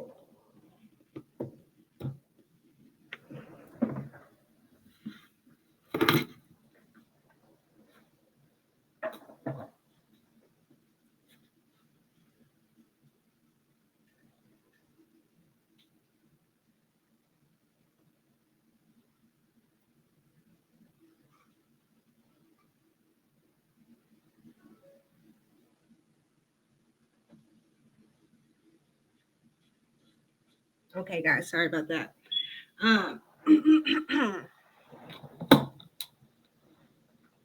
It also says here, but the Lord your God will put your enemies under your power. Okay, he will cause them to become completely confused so that you can destroy them. Okay,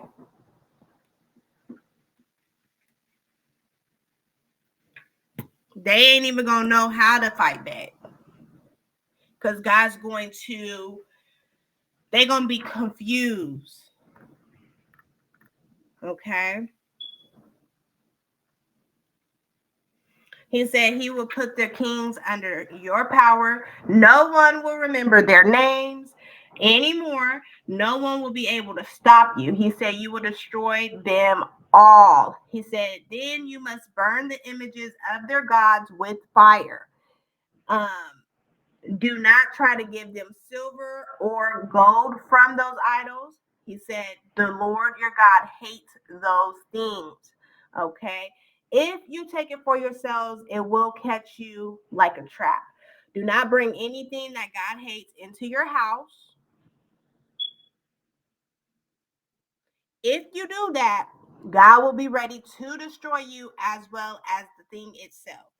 God has said that he hates things like that, so you must hate them too.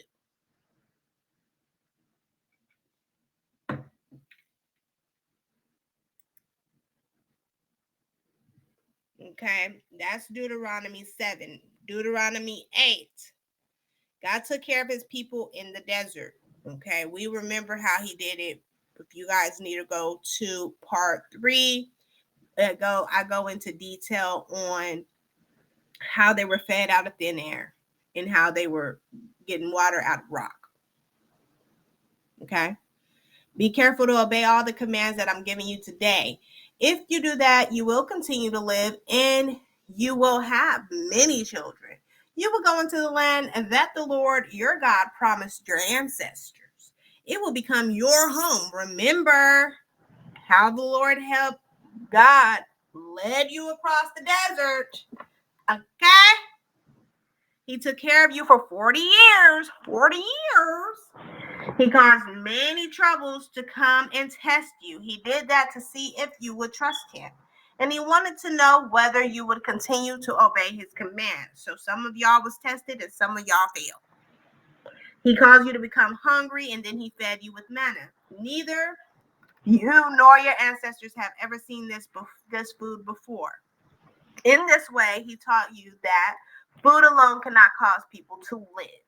They need to hear every word that the Lord speaks. That is what gives them true life. Now, Jesus also says this when he comes, and he got this ism from Moses, because Jesus used to have encounters with Moses directly.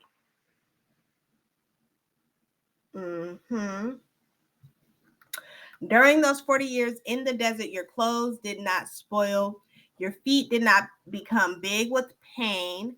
You should realize that the Lord your God wants you to learn what is right. When he punishes you, he is warning you. That is what a parent does to teach his child. So obey the Lord's command, live in a way that pleases him, respect him with fear. Remember that the Lord your God is bringing you into a good land. It is the land that has many streams, pools, springs of water. There is water that runs into the valleys in the hills. It is the land where you will have plenty of food to eat, where there is wheat, barley, grapes, figs, pomegranates, olives, and honey. You will have everything you need. The rocks have iron in them. You can dig copper out of the hills. You can eat all the food that you want. Then remember to thank the Lord your God for the good land he has given you. Okay? Thank you so much for coming in. I love you, love you, love you. Double tap that screen wherever you are seeing this beautiful face. Double tap that screen and let me know that you do appreciate it, because I did it for you. You're welcome.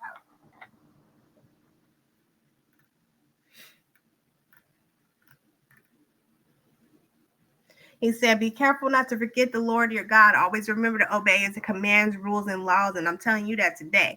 He said, when you are living in the land, you will have plenty of food to eat. You will build beautiful houses to live in. You will have many cows, sheep, and goats. You'll have plenty of gold and silver, and you'll have many more things than you have now.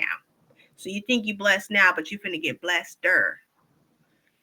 Okay? You think you're blessed now, but you're finna get blesseder. In the desert, he gave you manna to eat. That was a food that your ancestors have never seen. He tested you to see if you would trust him. He did that to help you enjoy good things in the end. The Lord will do the same thing to you as he does to your enemies. Like those nations, he will completely destroy you if you do not obey him. And that is T for you. And Deuteronomy 8. Go ahead and read the whole thing. It's T. Please. Because there are so many people right now that are dealing with things that they be like, oh, I had to deal with it. I had to deal with that. Yes, you did. Yes, you did, because we need to know if you're a real one. He needs to know if you loyal to the soil. You remember he said he tested Abraham. He tested Abraham. He told Abraham, he said, Abraham, let me see if you gonna let me have your son. And Abraham said, okay, bet you can have him. And God was like, I'm just playing. I just want to see if you was gonna do it. And just because of that, your bloodline, I promise. And here we are today, in the book of Deuteronomy, these little ungrateful people. Now we ain't got nothing but a whole bunch of 19-year-olds because they were unalive. The mothers, the fathers, and all of them, because they was trifling. They wanted to worship other gods. They wanted to act like they didn't have no sense. So young people, you guys are the future. If you got something in your house that you know ain't supposed to be in there, get rid of it. Because it'll cause madness into your home. If you're going through something where you feel like you're just going through it, then that means that's a good sign that you are being conditioned for being able to handle your breakthrough and handle your blessing.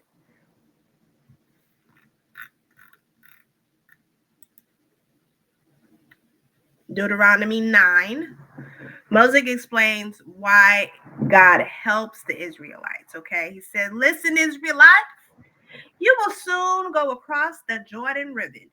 He said, you will chase away the people who live there in large cities with very high walls around them. Those nations of the people are greater and stronger than you are. You know about the Anakims who live there. He said they are strong and tall. You have heard people say no one can fight against the Anakims and win. They are undefeated in war. But you must understand this. The Lord your God is leading you across the river, and he is like a fire that destroys everything. He will win against your enemies, period. He will give you power over them, then will chase them away and remove them quickly, okay? So you ain't even got to worry about that. Don't think about all their little reputation. They stronger than me. They better than me. This, and that. Well, God said, well, I'm stronger and better than everything. So who is who? What it is and what it ain't, where your mama at? Don't look at something based off of somebody else's reputation. Don't look at something based off of what you think you heard and what you think you said, whatever the case may be, because God is more powerful than all of those things. And if he say he's going to give something to you, if you feel like you want to give you something, he's going to give it to you. But you have to believe, you have to try, and you have to be faithful.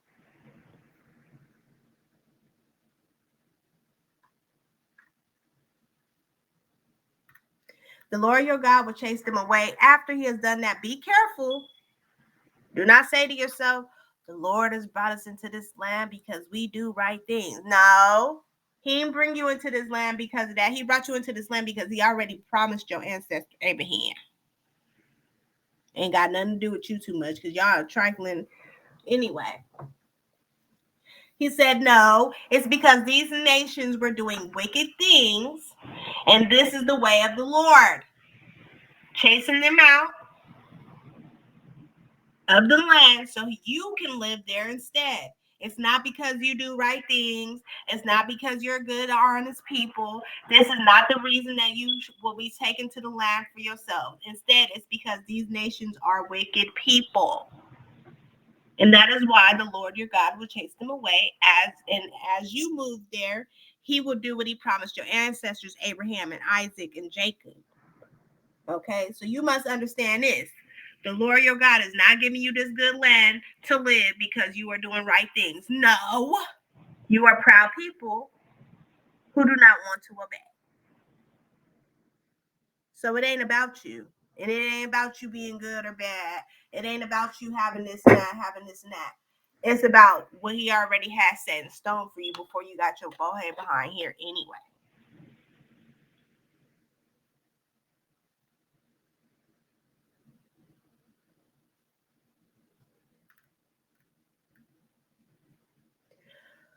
Moses prayed to God that he will not destroy his people because at this point they were not obeying God. They were hotheads, very young, very trifling. And God had already promised these people to this land based off of a covenant that he made with Abraham and them. Okay. Also, because these lands that they're living in, these people need to be getting rid of, need to be gone anyway. Okay.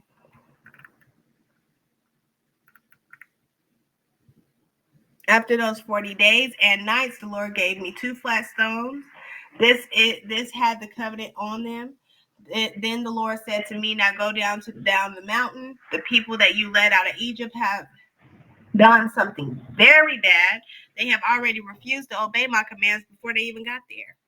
Before he came down there with the commands, the people was already being trifling, child.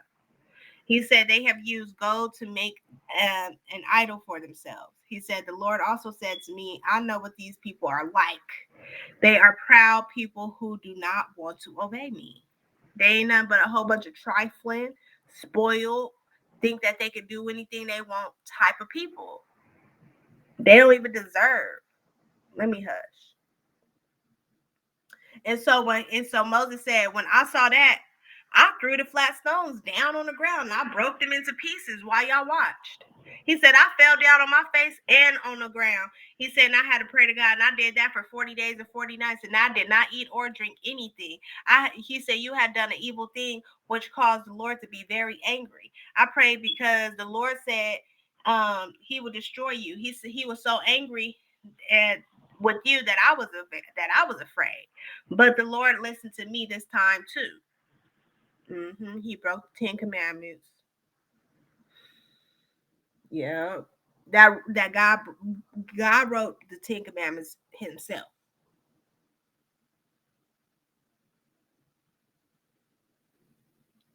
And Moses got down that mountain. He saw them people was trifling, worshiping false gods, worshiping demons and stuff like that. And he threw them dang stones on the ground. And then he had to repent for that for 40 days and 40 nights. And that's the ism that he got, that he had gave Jesus. And that's why Jesus went on his little fasting and stuff like that. So y'all make sure that you guys remember this part of the book, because it's going to be very relevant when we talk about Jesus when Jesus get here. Because Jesus is finna come.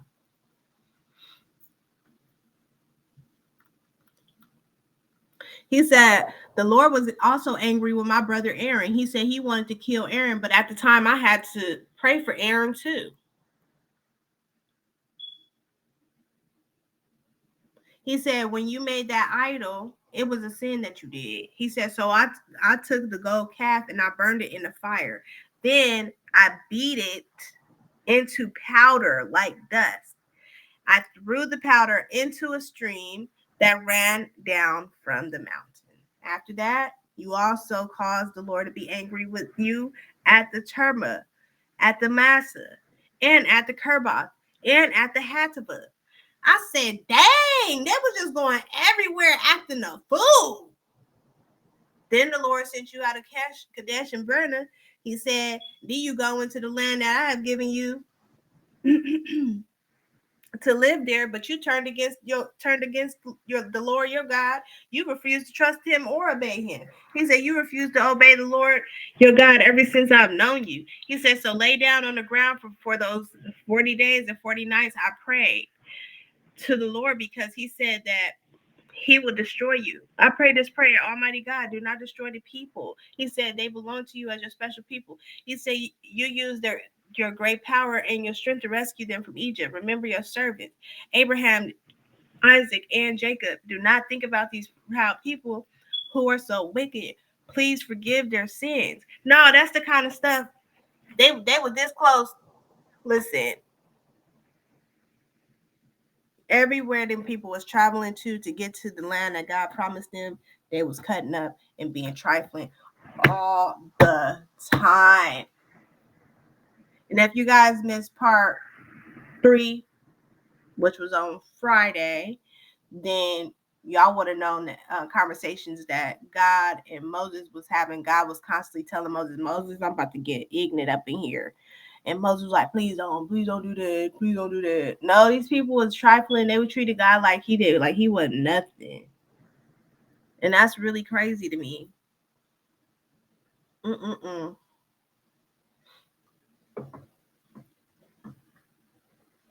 So Moses is basically telling them about the conversation they had. He was like, I told him, I said, if you destroy your people, the Egyptians will say, the Lord could not take them into the land that he promised to give them. Instead, he took them into the desert so he could off them there. He said, please remember that you belong to you as your own special people. He said, you use your strength and your power to rescue them. He said, yeah, and then look how they. He said, yeah, and then look how they treat me.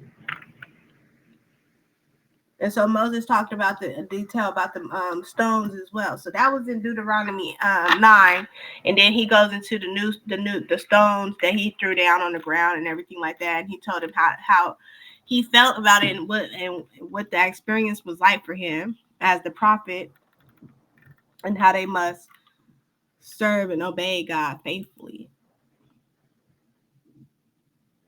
Okay.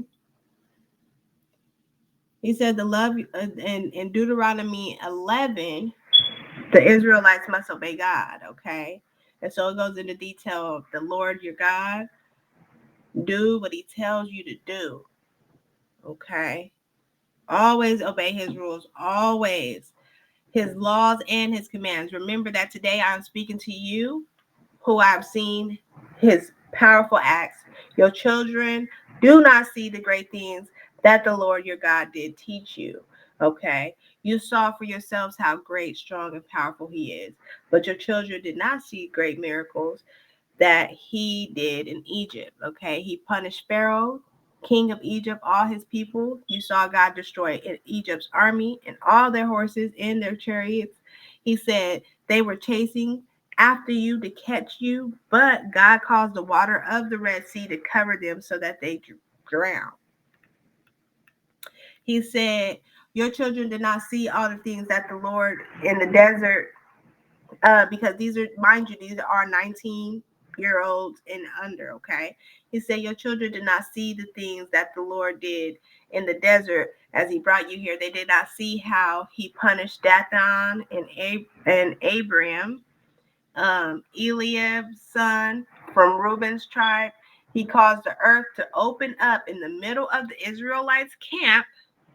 These men fell down into the hole and they disappeared.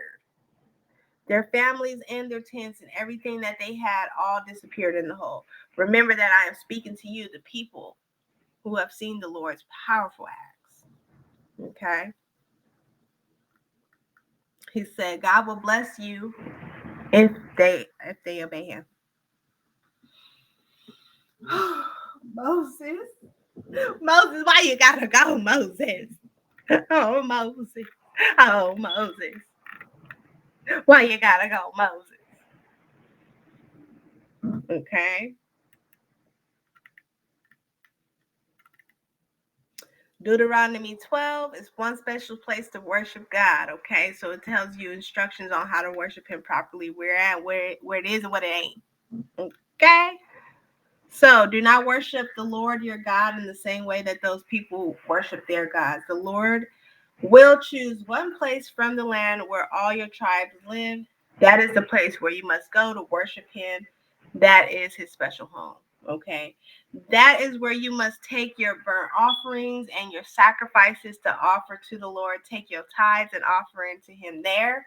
Take your gifts that he had promised to give and the gifts that you choose to give. Take the firstborn animals from your cows, sheep, and goat. You and your families will go there to meet with the Lord your God. You will be as happy as you eat together. You'll enjoy the rules of all your work because the Lord has blessed you. Okay.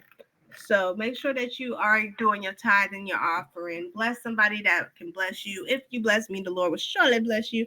But really, in all reality, guys, give back as much as you can. If you see someone that you can help and things like that, help out, because that can be your next blessing. Okay, so when you go, it says here, when you go into the land where the other nations live, the Lord will remove them. You'll take their land and you will live on it. But After the Lord has destroyed them, be careful. Do not do the same things that they did. Do not try to worship no other gods. Do not say how people of these nations worship their gods. Don't try to even think about that. No, you must worship God, your God. In the same way that those people worship their gods, you worship your God. And he said, when they worship, they do wicked things, and the Lord hates it. Okay, so they even burn their children with fire to make sacrifices to their gods. He said, be careful to never do anything like that. He said, I'm telling you, do not do anything against those commands. Do not remove anything from them. Okay. So Moses warns the people about false prophets, and that is going to be what we just went past was Deuteronomy 12. We are now in Deuteronomy 13. Moses warns the people about false prophets. Now, this is very important because I see a whole bunch of hoopah hollering, oh, apostle this, and oh, I'm pastor so and so, and oh, I'm this, and that. Not everybody and their mama is a prophet and all of that. There's only select few. He said, one day you might have a prophet among you who tells you what will happen in the future. He may have dreams about what happened. He may promise to do miracles to show you that he is right.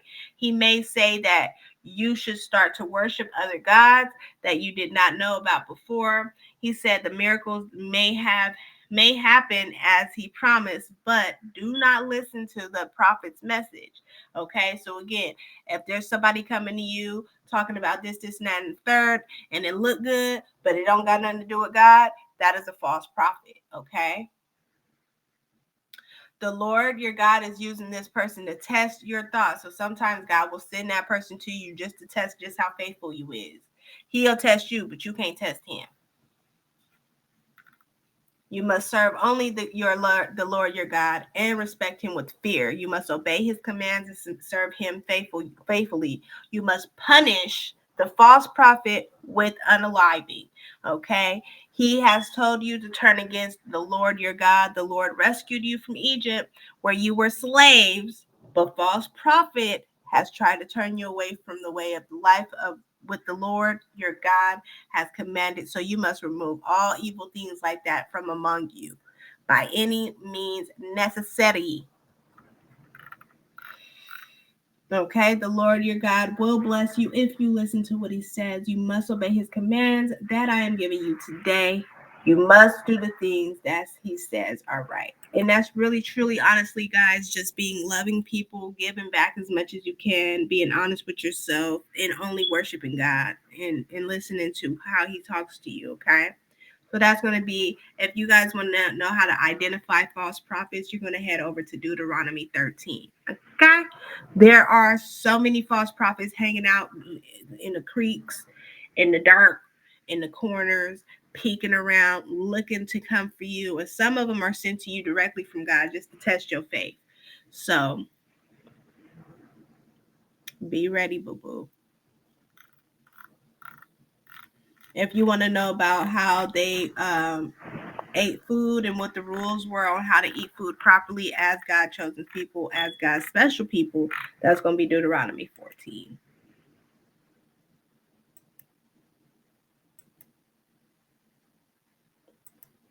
Now we're going to fast forward all the way over to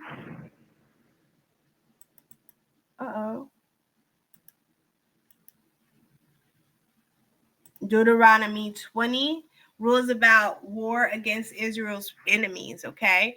He must say, Israelites, listen to me. Today you'll fight against your enemies. Do not be afraid. Be brave. Do not shake with fear because your enemy is so strong. The Lord your God is going into battle with you. He will fight for you against your enemies, and he will cause you to win. So yeah, you're gonna have to do a little squabbling, but you'll win at the end of the day, okay? Period. You're going to have to squabble, but you're going to win. Do you understand? You're going to put your tennis shoes on, friend. You're going to squabble, but you're going to win because God is going to battle with You. Nothing in this life don't come for free, friend. You gonna have to put your tennis shoes on and roll your sleeves up. Wake that up. Okay?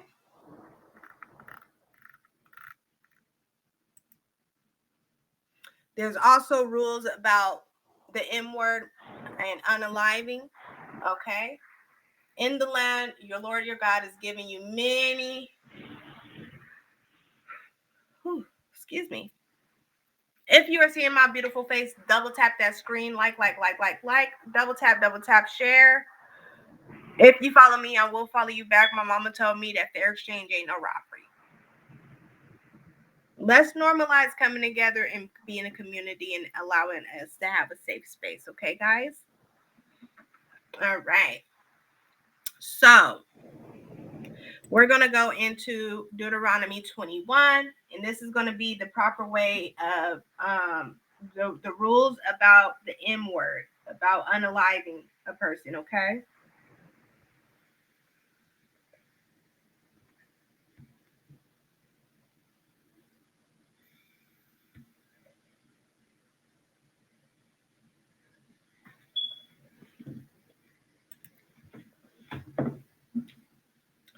In the land that the Lord your God is giving you, you may find someone's unalived body laying in the field.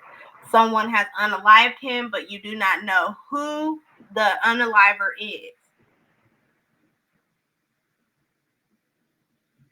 Your leaders and your judges must then go into the field. They must measure how far the place is from the nearest town. Bless me. Say bless you. As you can see, guys, I am under the weather. So I'm going to get through this with you guys, and then I'm going to try to get some sleep and some rest. The leaders from the town is the nearest to the body must take a young cow that has never done work on the farm. They must lead the cow down to the valley where no one has plugged and the ground or planted seed. There must be a stream of water in the valley, and there must break the cow's thing. So it goes into how to handle respecting the unalived. Okay. And that's Deuteronomy 21. It's very important because you guys, we live in a time now where we have normalized unaliving and people like that and stuff like that, are, with all the things happening in the world about we live in a society where war and unaliving is all over the TV, and our ancestors handled that a specific way, in a very respectful, holy way. And so if you guys want to learn about that, you're going to go into Deuteronomy 20 through 23, all those chapters. Okay. And then if you guys want to know about marriage and everything like that, what's the proper way that our ancestors handled that, then you'll go into Deuteronomy 24.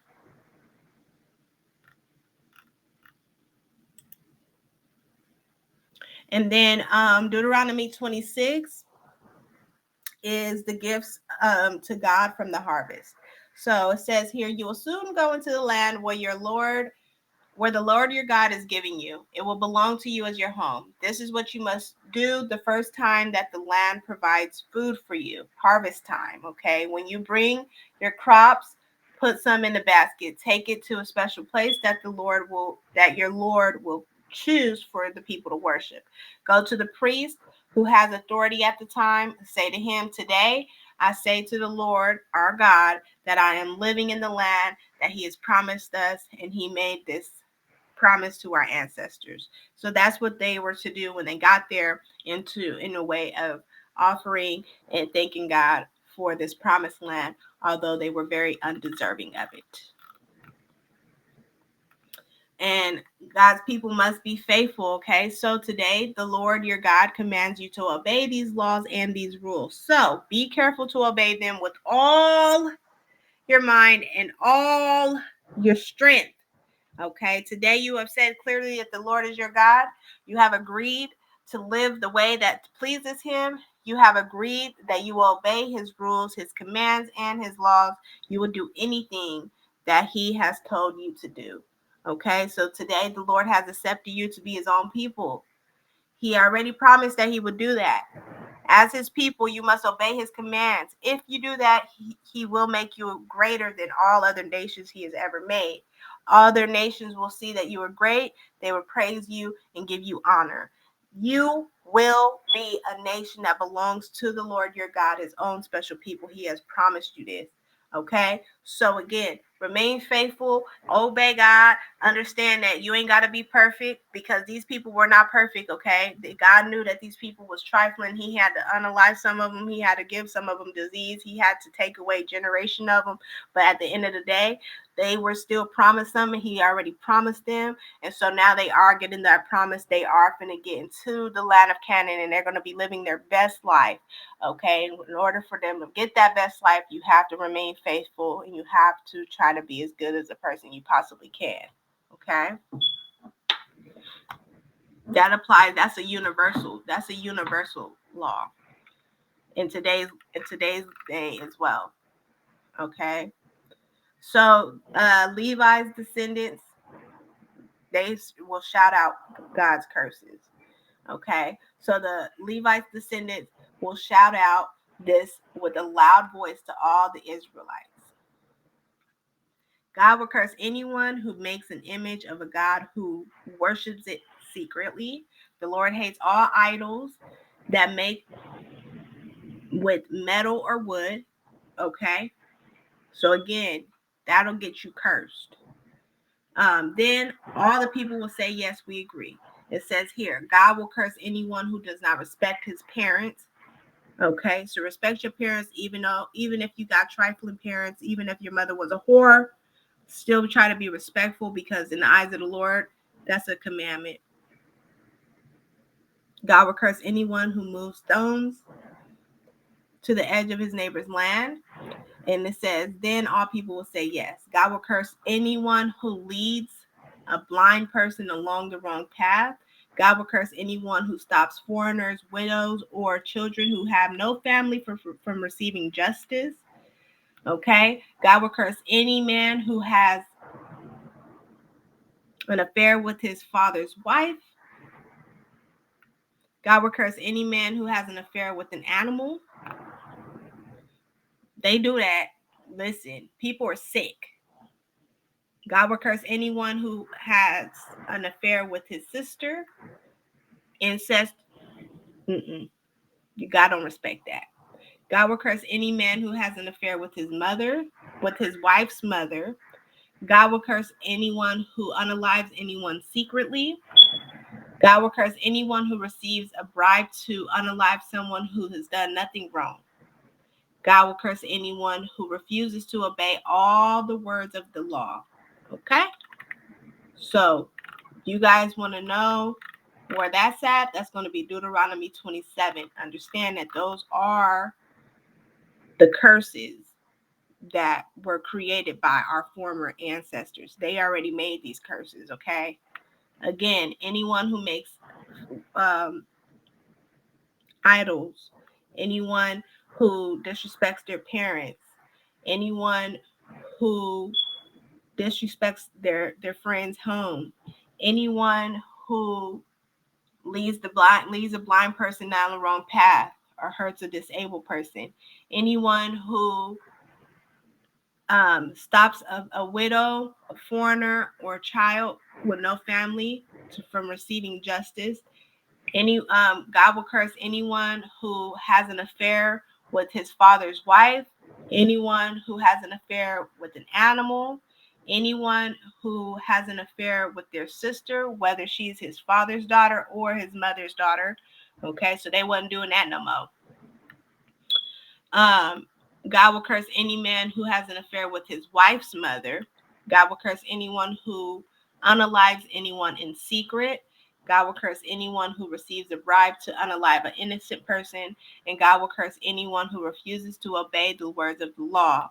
Okay, so if you just heard that and you continue to do what you do, and it's against any of those things that we just read off, well, you're going to have to be rid of a curse soon is possible, okay? But we have Jesus now, so things are a little bit different. Obviously, not the commandments. The commandments are still the same.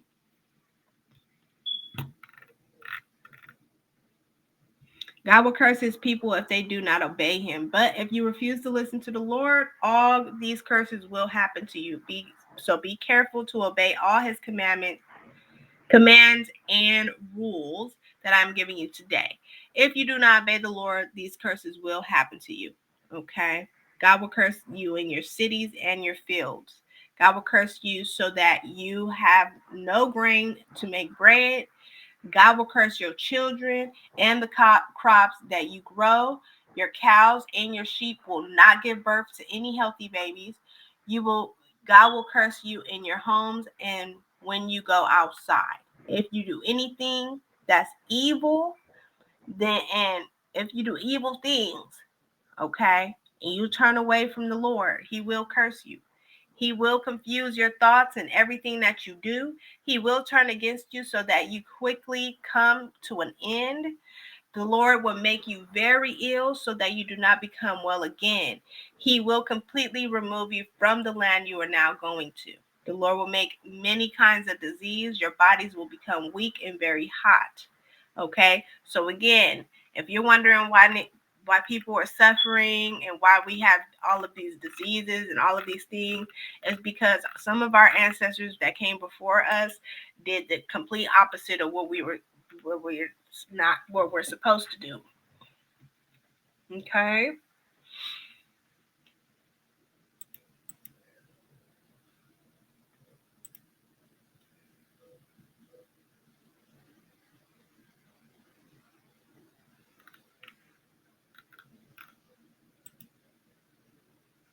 Deuteronomy 30 goes into forgiveness as well. So there is room for redemption. You are able to get forgiven from God even before Jesus came, okay?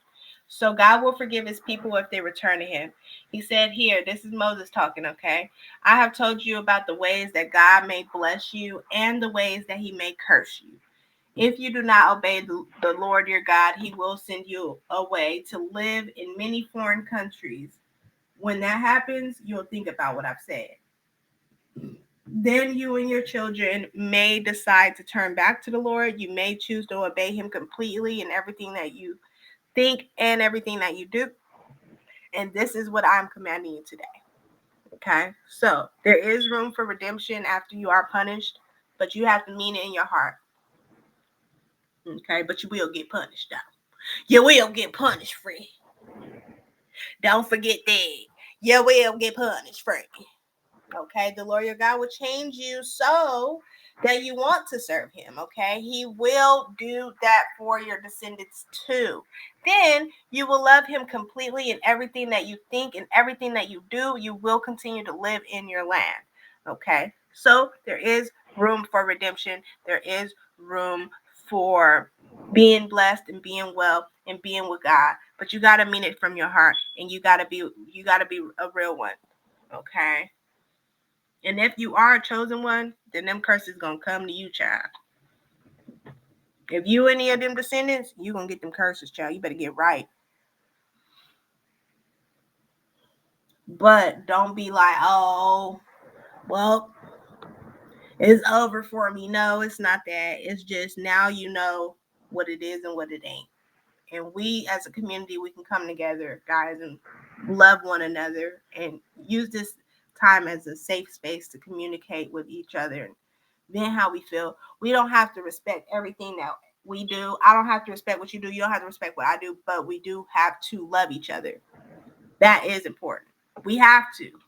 It's a commandment. And that if you love each other, that will be the commandment that helps all of the other commandments fall in place. And Jesus tells us that.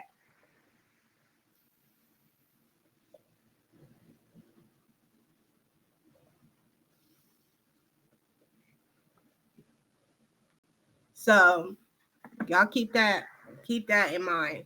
I'm not perfect, you know. I still be cutting up. But I do know that while I'm cutting up, one thing after another that I've done, that I used to do. I just no longer have the urge to do it no more. My brain isn't even, I don't even be triggered. Okay. I got some bad news about a relative of mine the other day. And I normally that kind of news would have triggered me down a spiral end, but I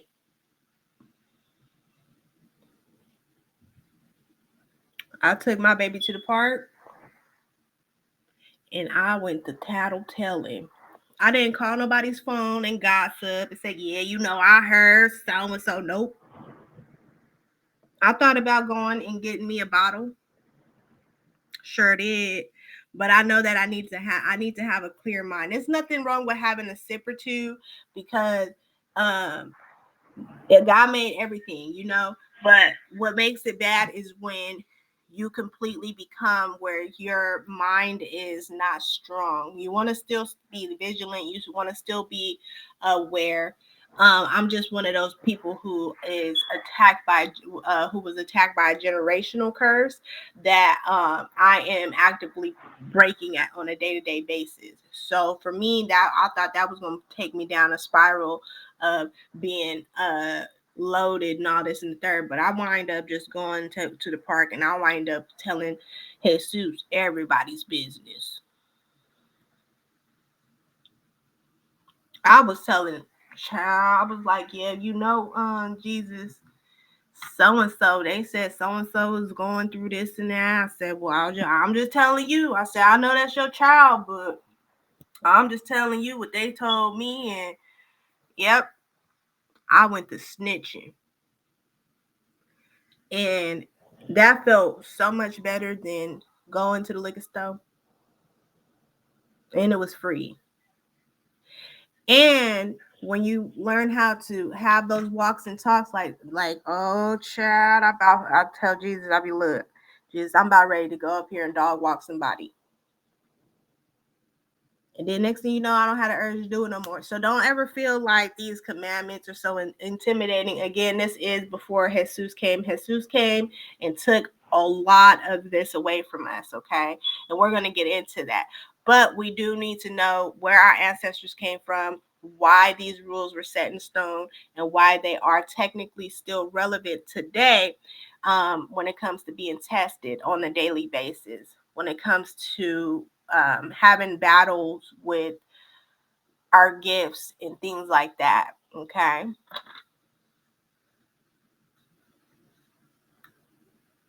But again, the Lord will change you so that you want to serve Him.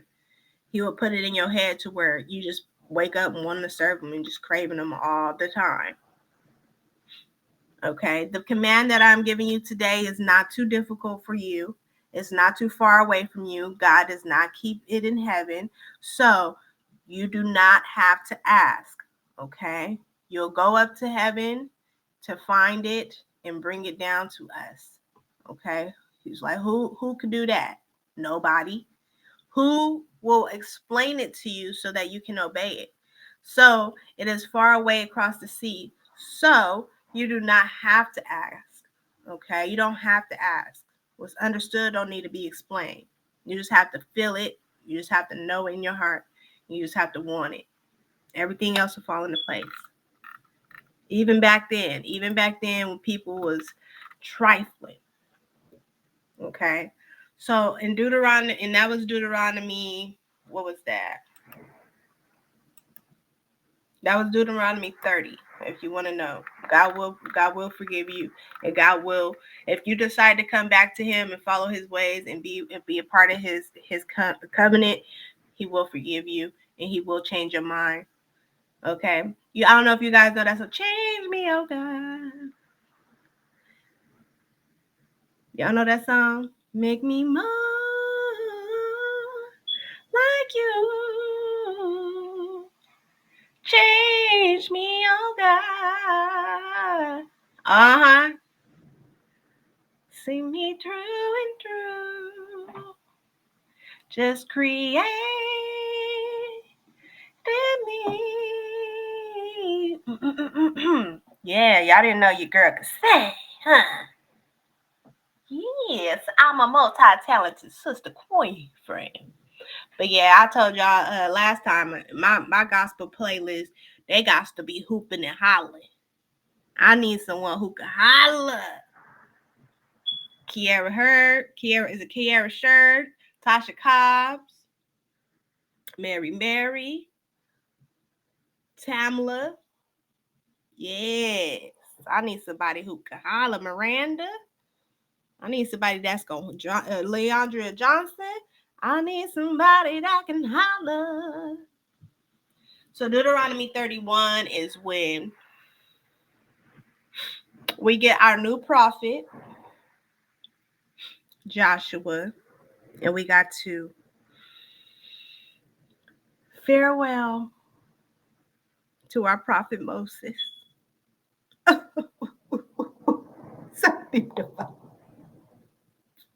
Where's that Zeus where you need her? I like me some Moses. Moses is one of my favorite stories. When I was a kid, we used to watch the cartoons.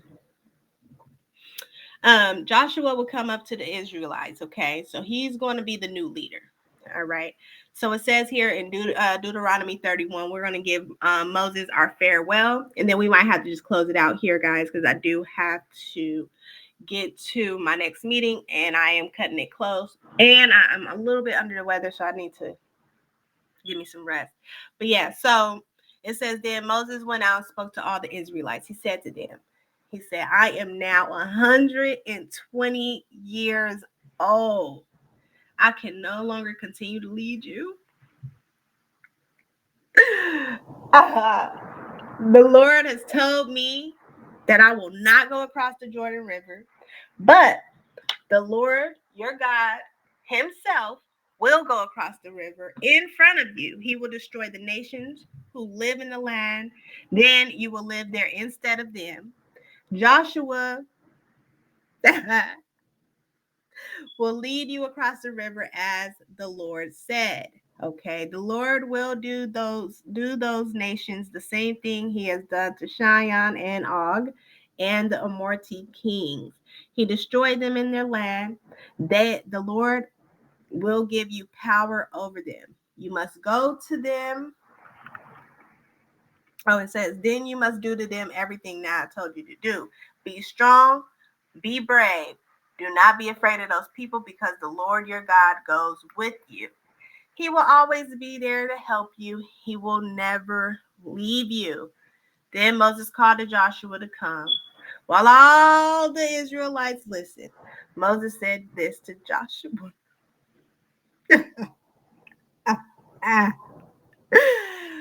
Be strong and be very brave. I can't do this. Be strong and be very brave. You will go with these people into the land that the Lord promised to give their ancestors.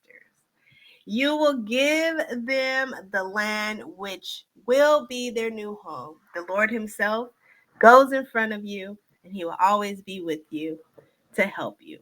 He will never leave you, so do not be afraid. Be brave. Be a man. The people must remember God's law. Okay, so Moses wrote down all the rules and everything like that. He made sure that everybody was taken care of. Joshua became the new leader for the Israelites. Then the Lord said to Moses, you will soon be unalived. Bring Joshua with you to the tent of meeting. When you meet me there, I will give Joshua authority to be the leader of my people. So Moses and Joshua went to meet the Lord at his special tent. Then the Lord appeared in a pillar of cloud. Moses. Moses. So Moses and Joshua went to meet the Lord at his special tent. Then the Lord appeared in a pillar of cloud. The cloud was above the door of the tent. Then the Lord said to Moses, you will soon pass away, After you pass away, the people will soon go away from me. They will start to worship foreign gods of the land where they are going. They will turn against me. They will not obey the covenant that I've made with them. When that happens, I will be very angry with them and I will leave them and I refuse to help them until they are destroyed. Many things will happen to them so that they are in great trouble. Then they will say, these bad things that have happened to us is because of our God is no longer with us. But at that time, I will certainly refuse to help them. That is because all of the wicked things that they will have done, they will start to worship other gods. Now, write down this song that I will give you. Teach the Israelites to sing it. It is the words will show them that they are guilty because they have not obeyed me. So Moses wrote the diss track, child, and we're gonna end it out with the diss track.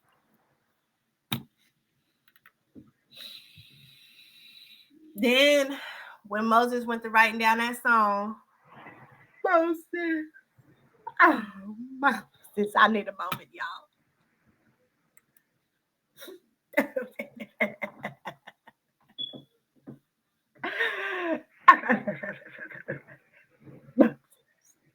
Moses, it's so beautiful.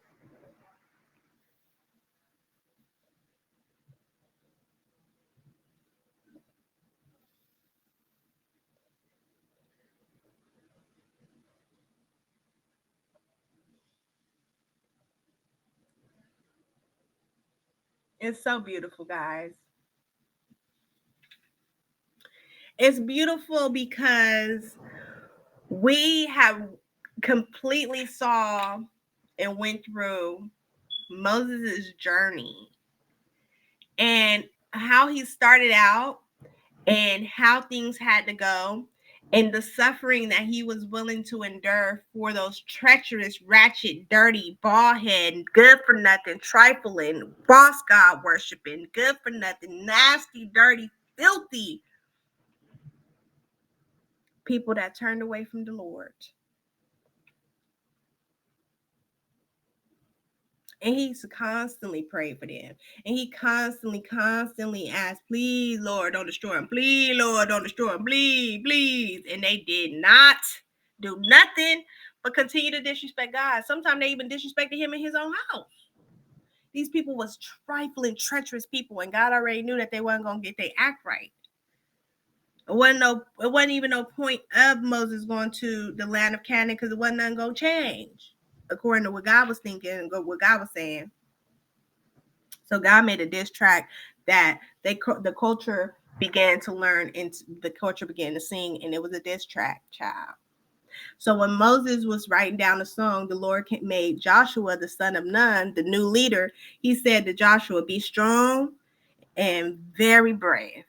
You will lead the Israelites into the land that I have promised to give them, and I will help you. Okay, I'm going to help you. Don't trip. I got you.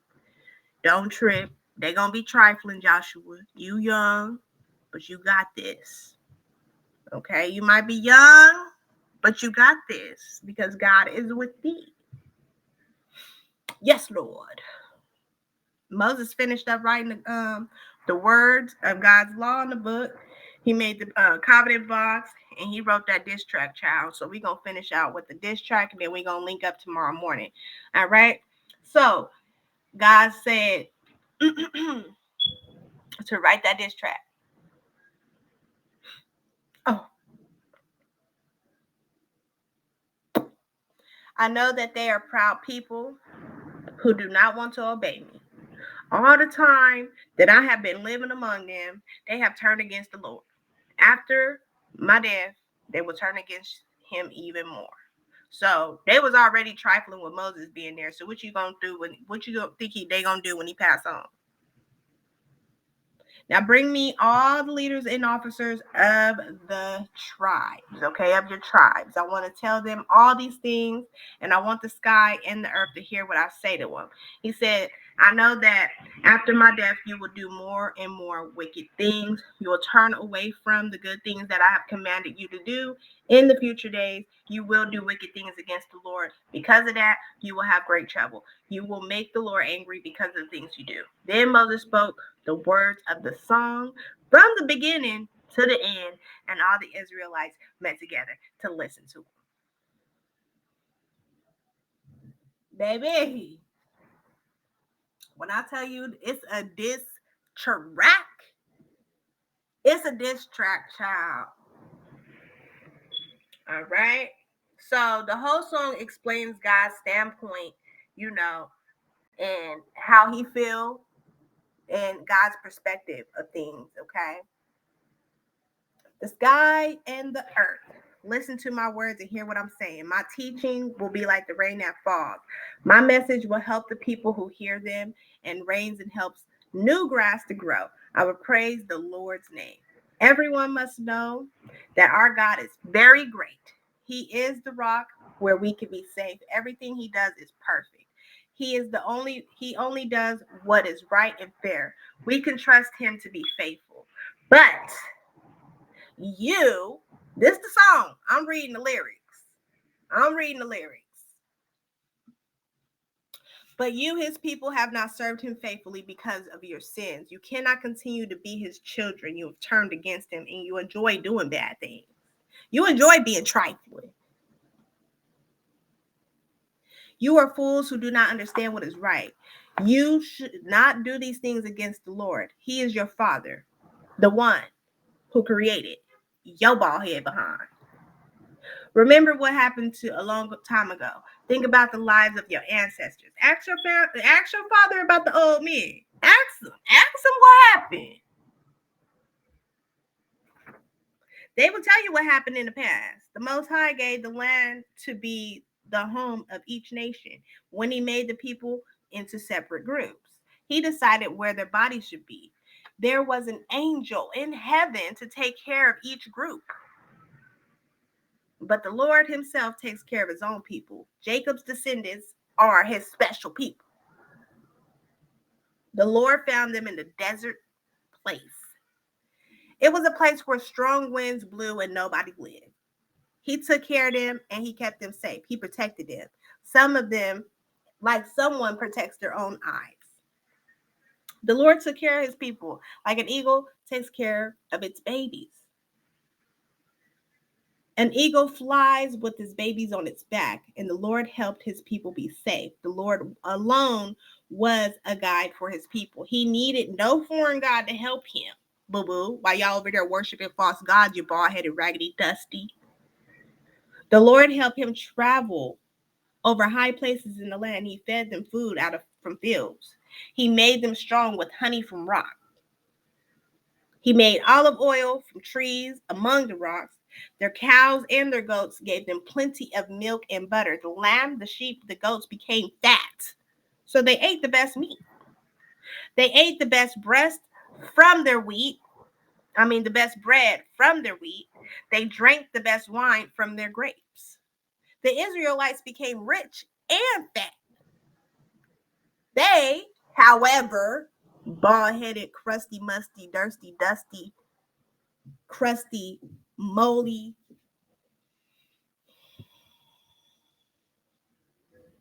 excuse me, y'all. I just can't stand to see Moses go. The Israelites became rich and fat. They turned against God. They were full of good food, but they turned away from God instead. Bald-headed, raggedy, he was the one who made them. He was the strong rock who kept them safe. But they no longer respected him. They worship foreign gods. What the foreign gods do for you? What the foreign god did for you? So the Lord became angry and jealous. They made idols which he hated. They offer sacrifices to demons instead of God. They worship new gods which they had not known before. Your ancestors had never respected those gods. You forgot about your strong rock, the one that God gave you life. Y'all forgot when y'all was drinking out of water from rock? You bald-headed raggedy. When the Lord saw this, he turned away from them. His sons and his daughters made him angry. He said, I will not continue to help them. I will see what happens to them when I leave them alone. They are children who do not obey me. They have not served me faithfully. They have made me jealous as they serve false gods. They have made me angry as they worship useless idols. So I will make them jealous as I help a useless nation. I will make them angry as I bless a foolish nation. I will make them so angry that I'll punish them very much. I will destroy them like hot fire. I will be like a hot fire that reaches deep down into the place of the unalive people. I will destroy the ground and everything that grows on it. I will burn down to the foundations of the mountains. I will cause them to have many kinds of trouble. I will attack them like a soldier who shoots all his arrows. They will become very weak and hungry. They will have bad diseases that give them very much pain. I will cause wild animals to attack them. Snakes will bite them and they will be unalived. If they go out of their homes, their enemies will unalive them. If they stay in their home, they will be unalived from fear. Young men and young women will be unalived. Babies and old men will also be unalived. I wanted to remove my people completely so that nobody would ever remember them. But then their enemies will boast. They will not understand. They will say, we have destroyed these people with our own strength. The Lord has not done this. Israel is a nation without wisdom. They do not understand what will happen to them. If they were wise, they would understand. They would know what would happen to them in the end. One man can chase away 1,000 of my people. 2 men can chase away 10,000 of them. How can that happen? God, their strong rock, has left them. Ooh. The Lord has given their enemies power over them. The gods of our enemies are not strong like rock. Even our enemies know that their own gods are weak. Our enemies are like grapes full of poison. They are like grapes that have grown in the fields of the Sodom and Gomorrah. Ooh. I said God ate. He reading them for filth. The wine in their grapes kills people like dangerous poison from snakes. The Lord says, I will not forget to punish Israel's enemies. They have already decided what I will do and I will do it. He said, when the right time comes, I will punish them as they deserve. They will suddenly fall, and a great trouble will quickly destroy them. At that time, the Lord will bring justice for all his people. He will forgive his servants. He will rescue them when he sees that they are weak. And very few of them will remain as slaves or free people. The Lord would ask his people, could your gods help you now? Where your gods at? Where your gods at now? Huh? Where your gods at now? Huh?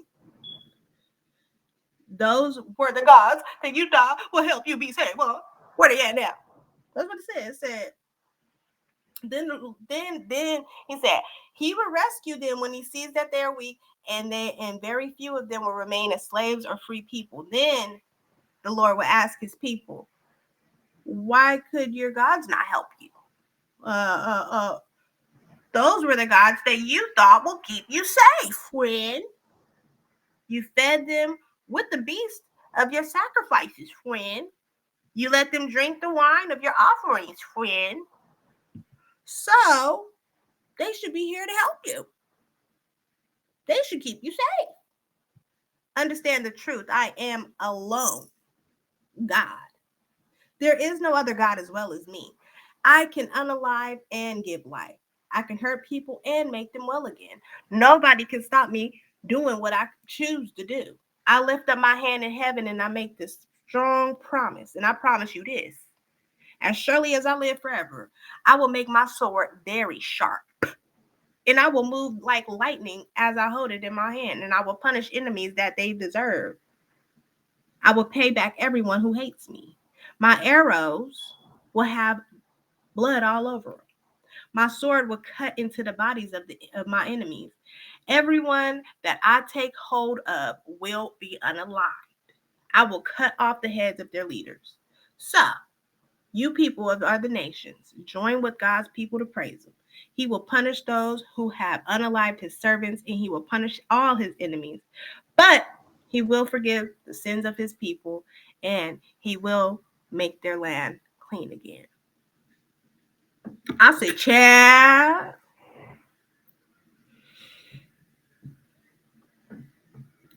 And if you think I'm lying, you're going to head over to Deuteronomy 32. And I just read the easy version for those who have trouble with the these and thous. If you want to go ahead, head over to Deuteronomy 32, look up the NIV version. But yes, ma'am. Yes, sir. Yes, sir. Child, he told them people, he said, they are like grapes that have grown in the fields of Sodom and Gomorrah.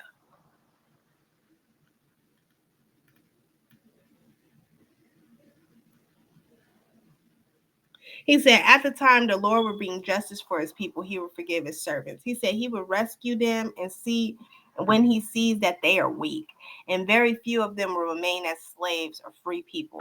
And then that's when the Lord would ask, where are you guys at now, baby? Where you guys at now?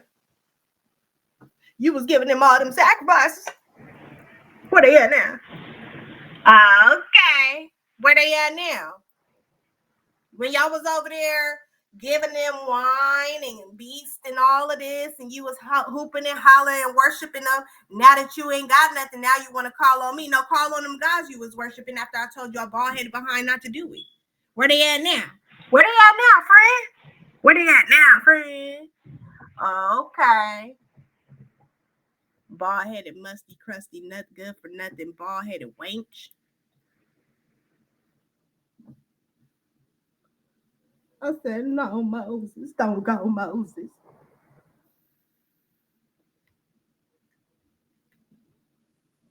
So now we're going to head over to Moses and Joshua warning the people to obey. And so that was like the song, the diss track. They try to warn them, this is what's going to happen. If you keep going down that way, you're going to want to call on the guy, and God going to tell you, now call on them false prophets you was worshiping. Call on that little stick you had put up. Call on that little gold you had put up with your bald head raggedy.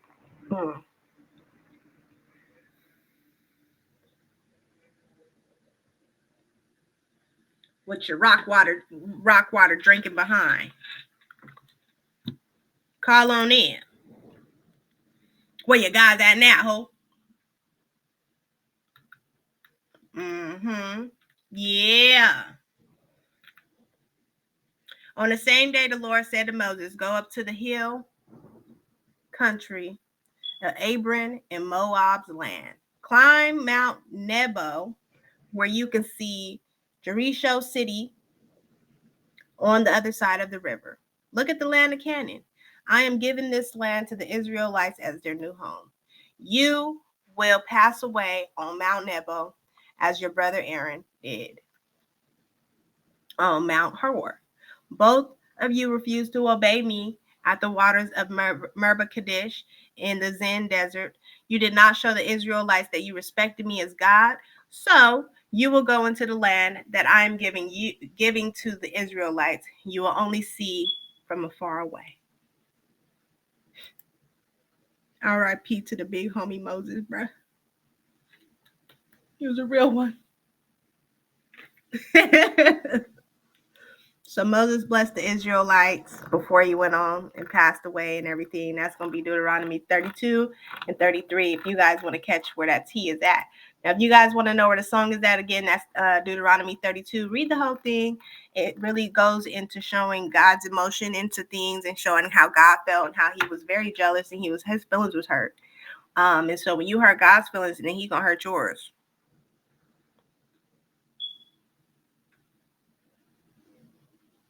Okay. But yes, we're gonna go ahead and close it out here. We're ending that at Deuteronomy 33. Okay, and we'll pick up from there.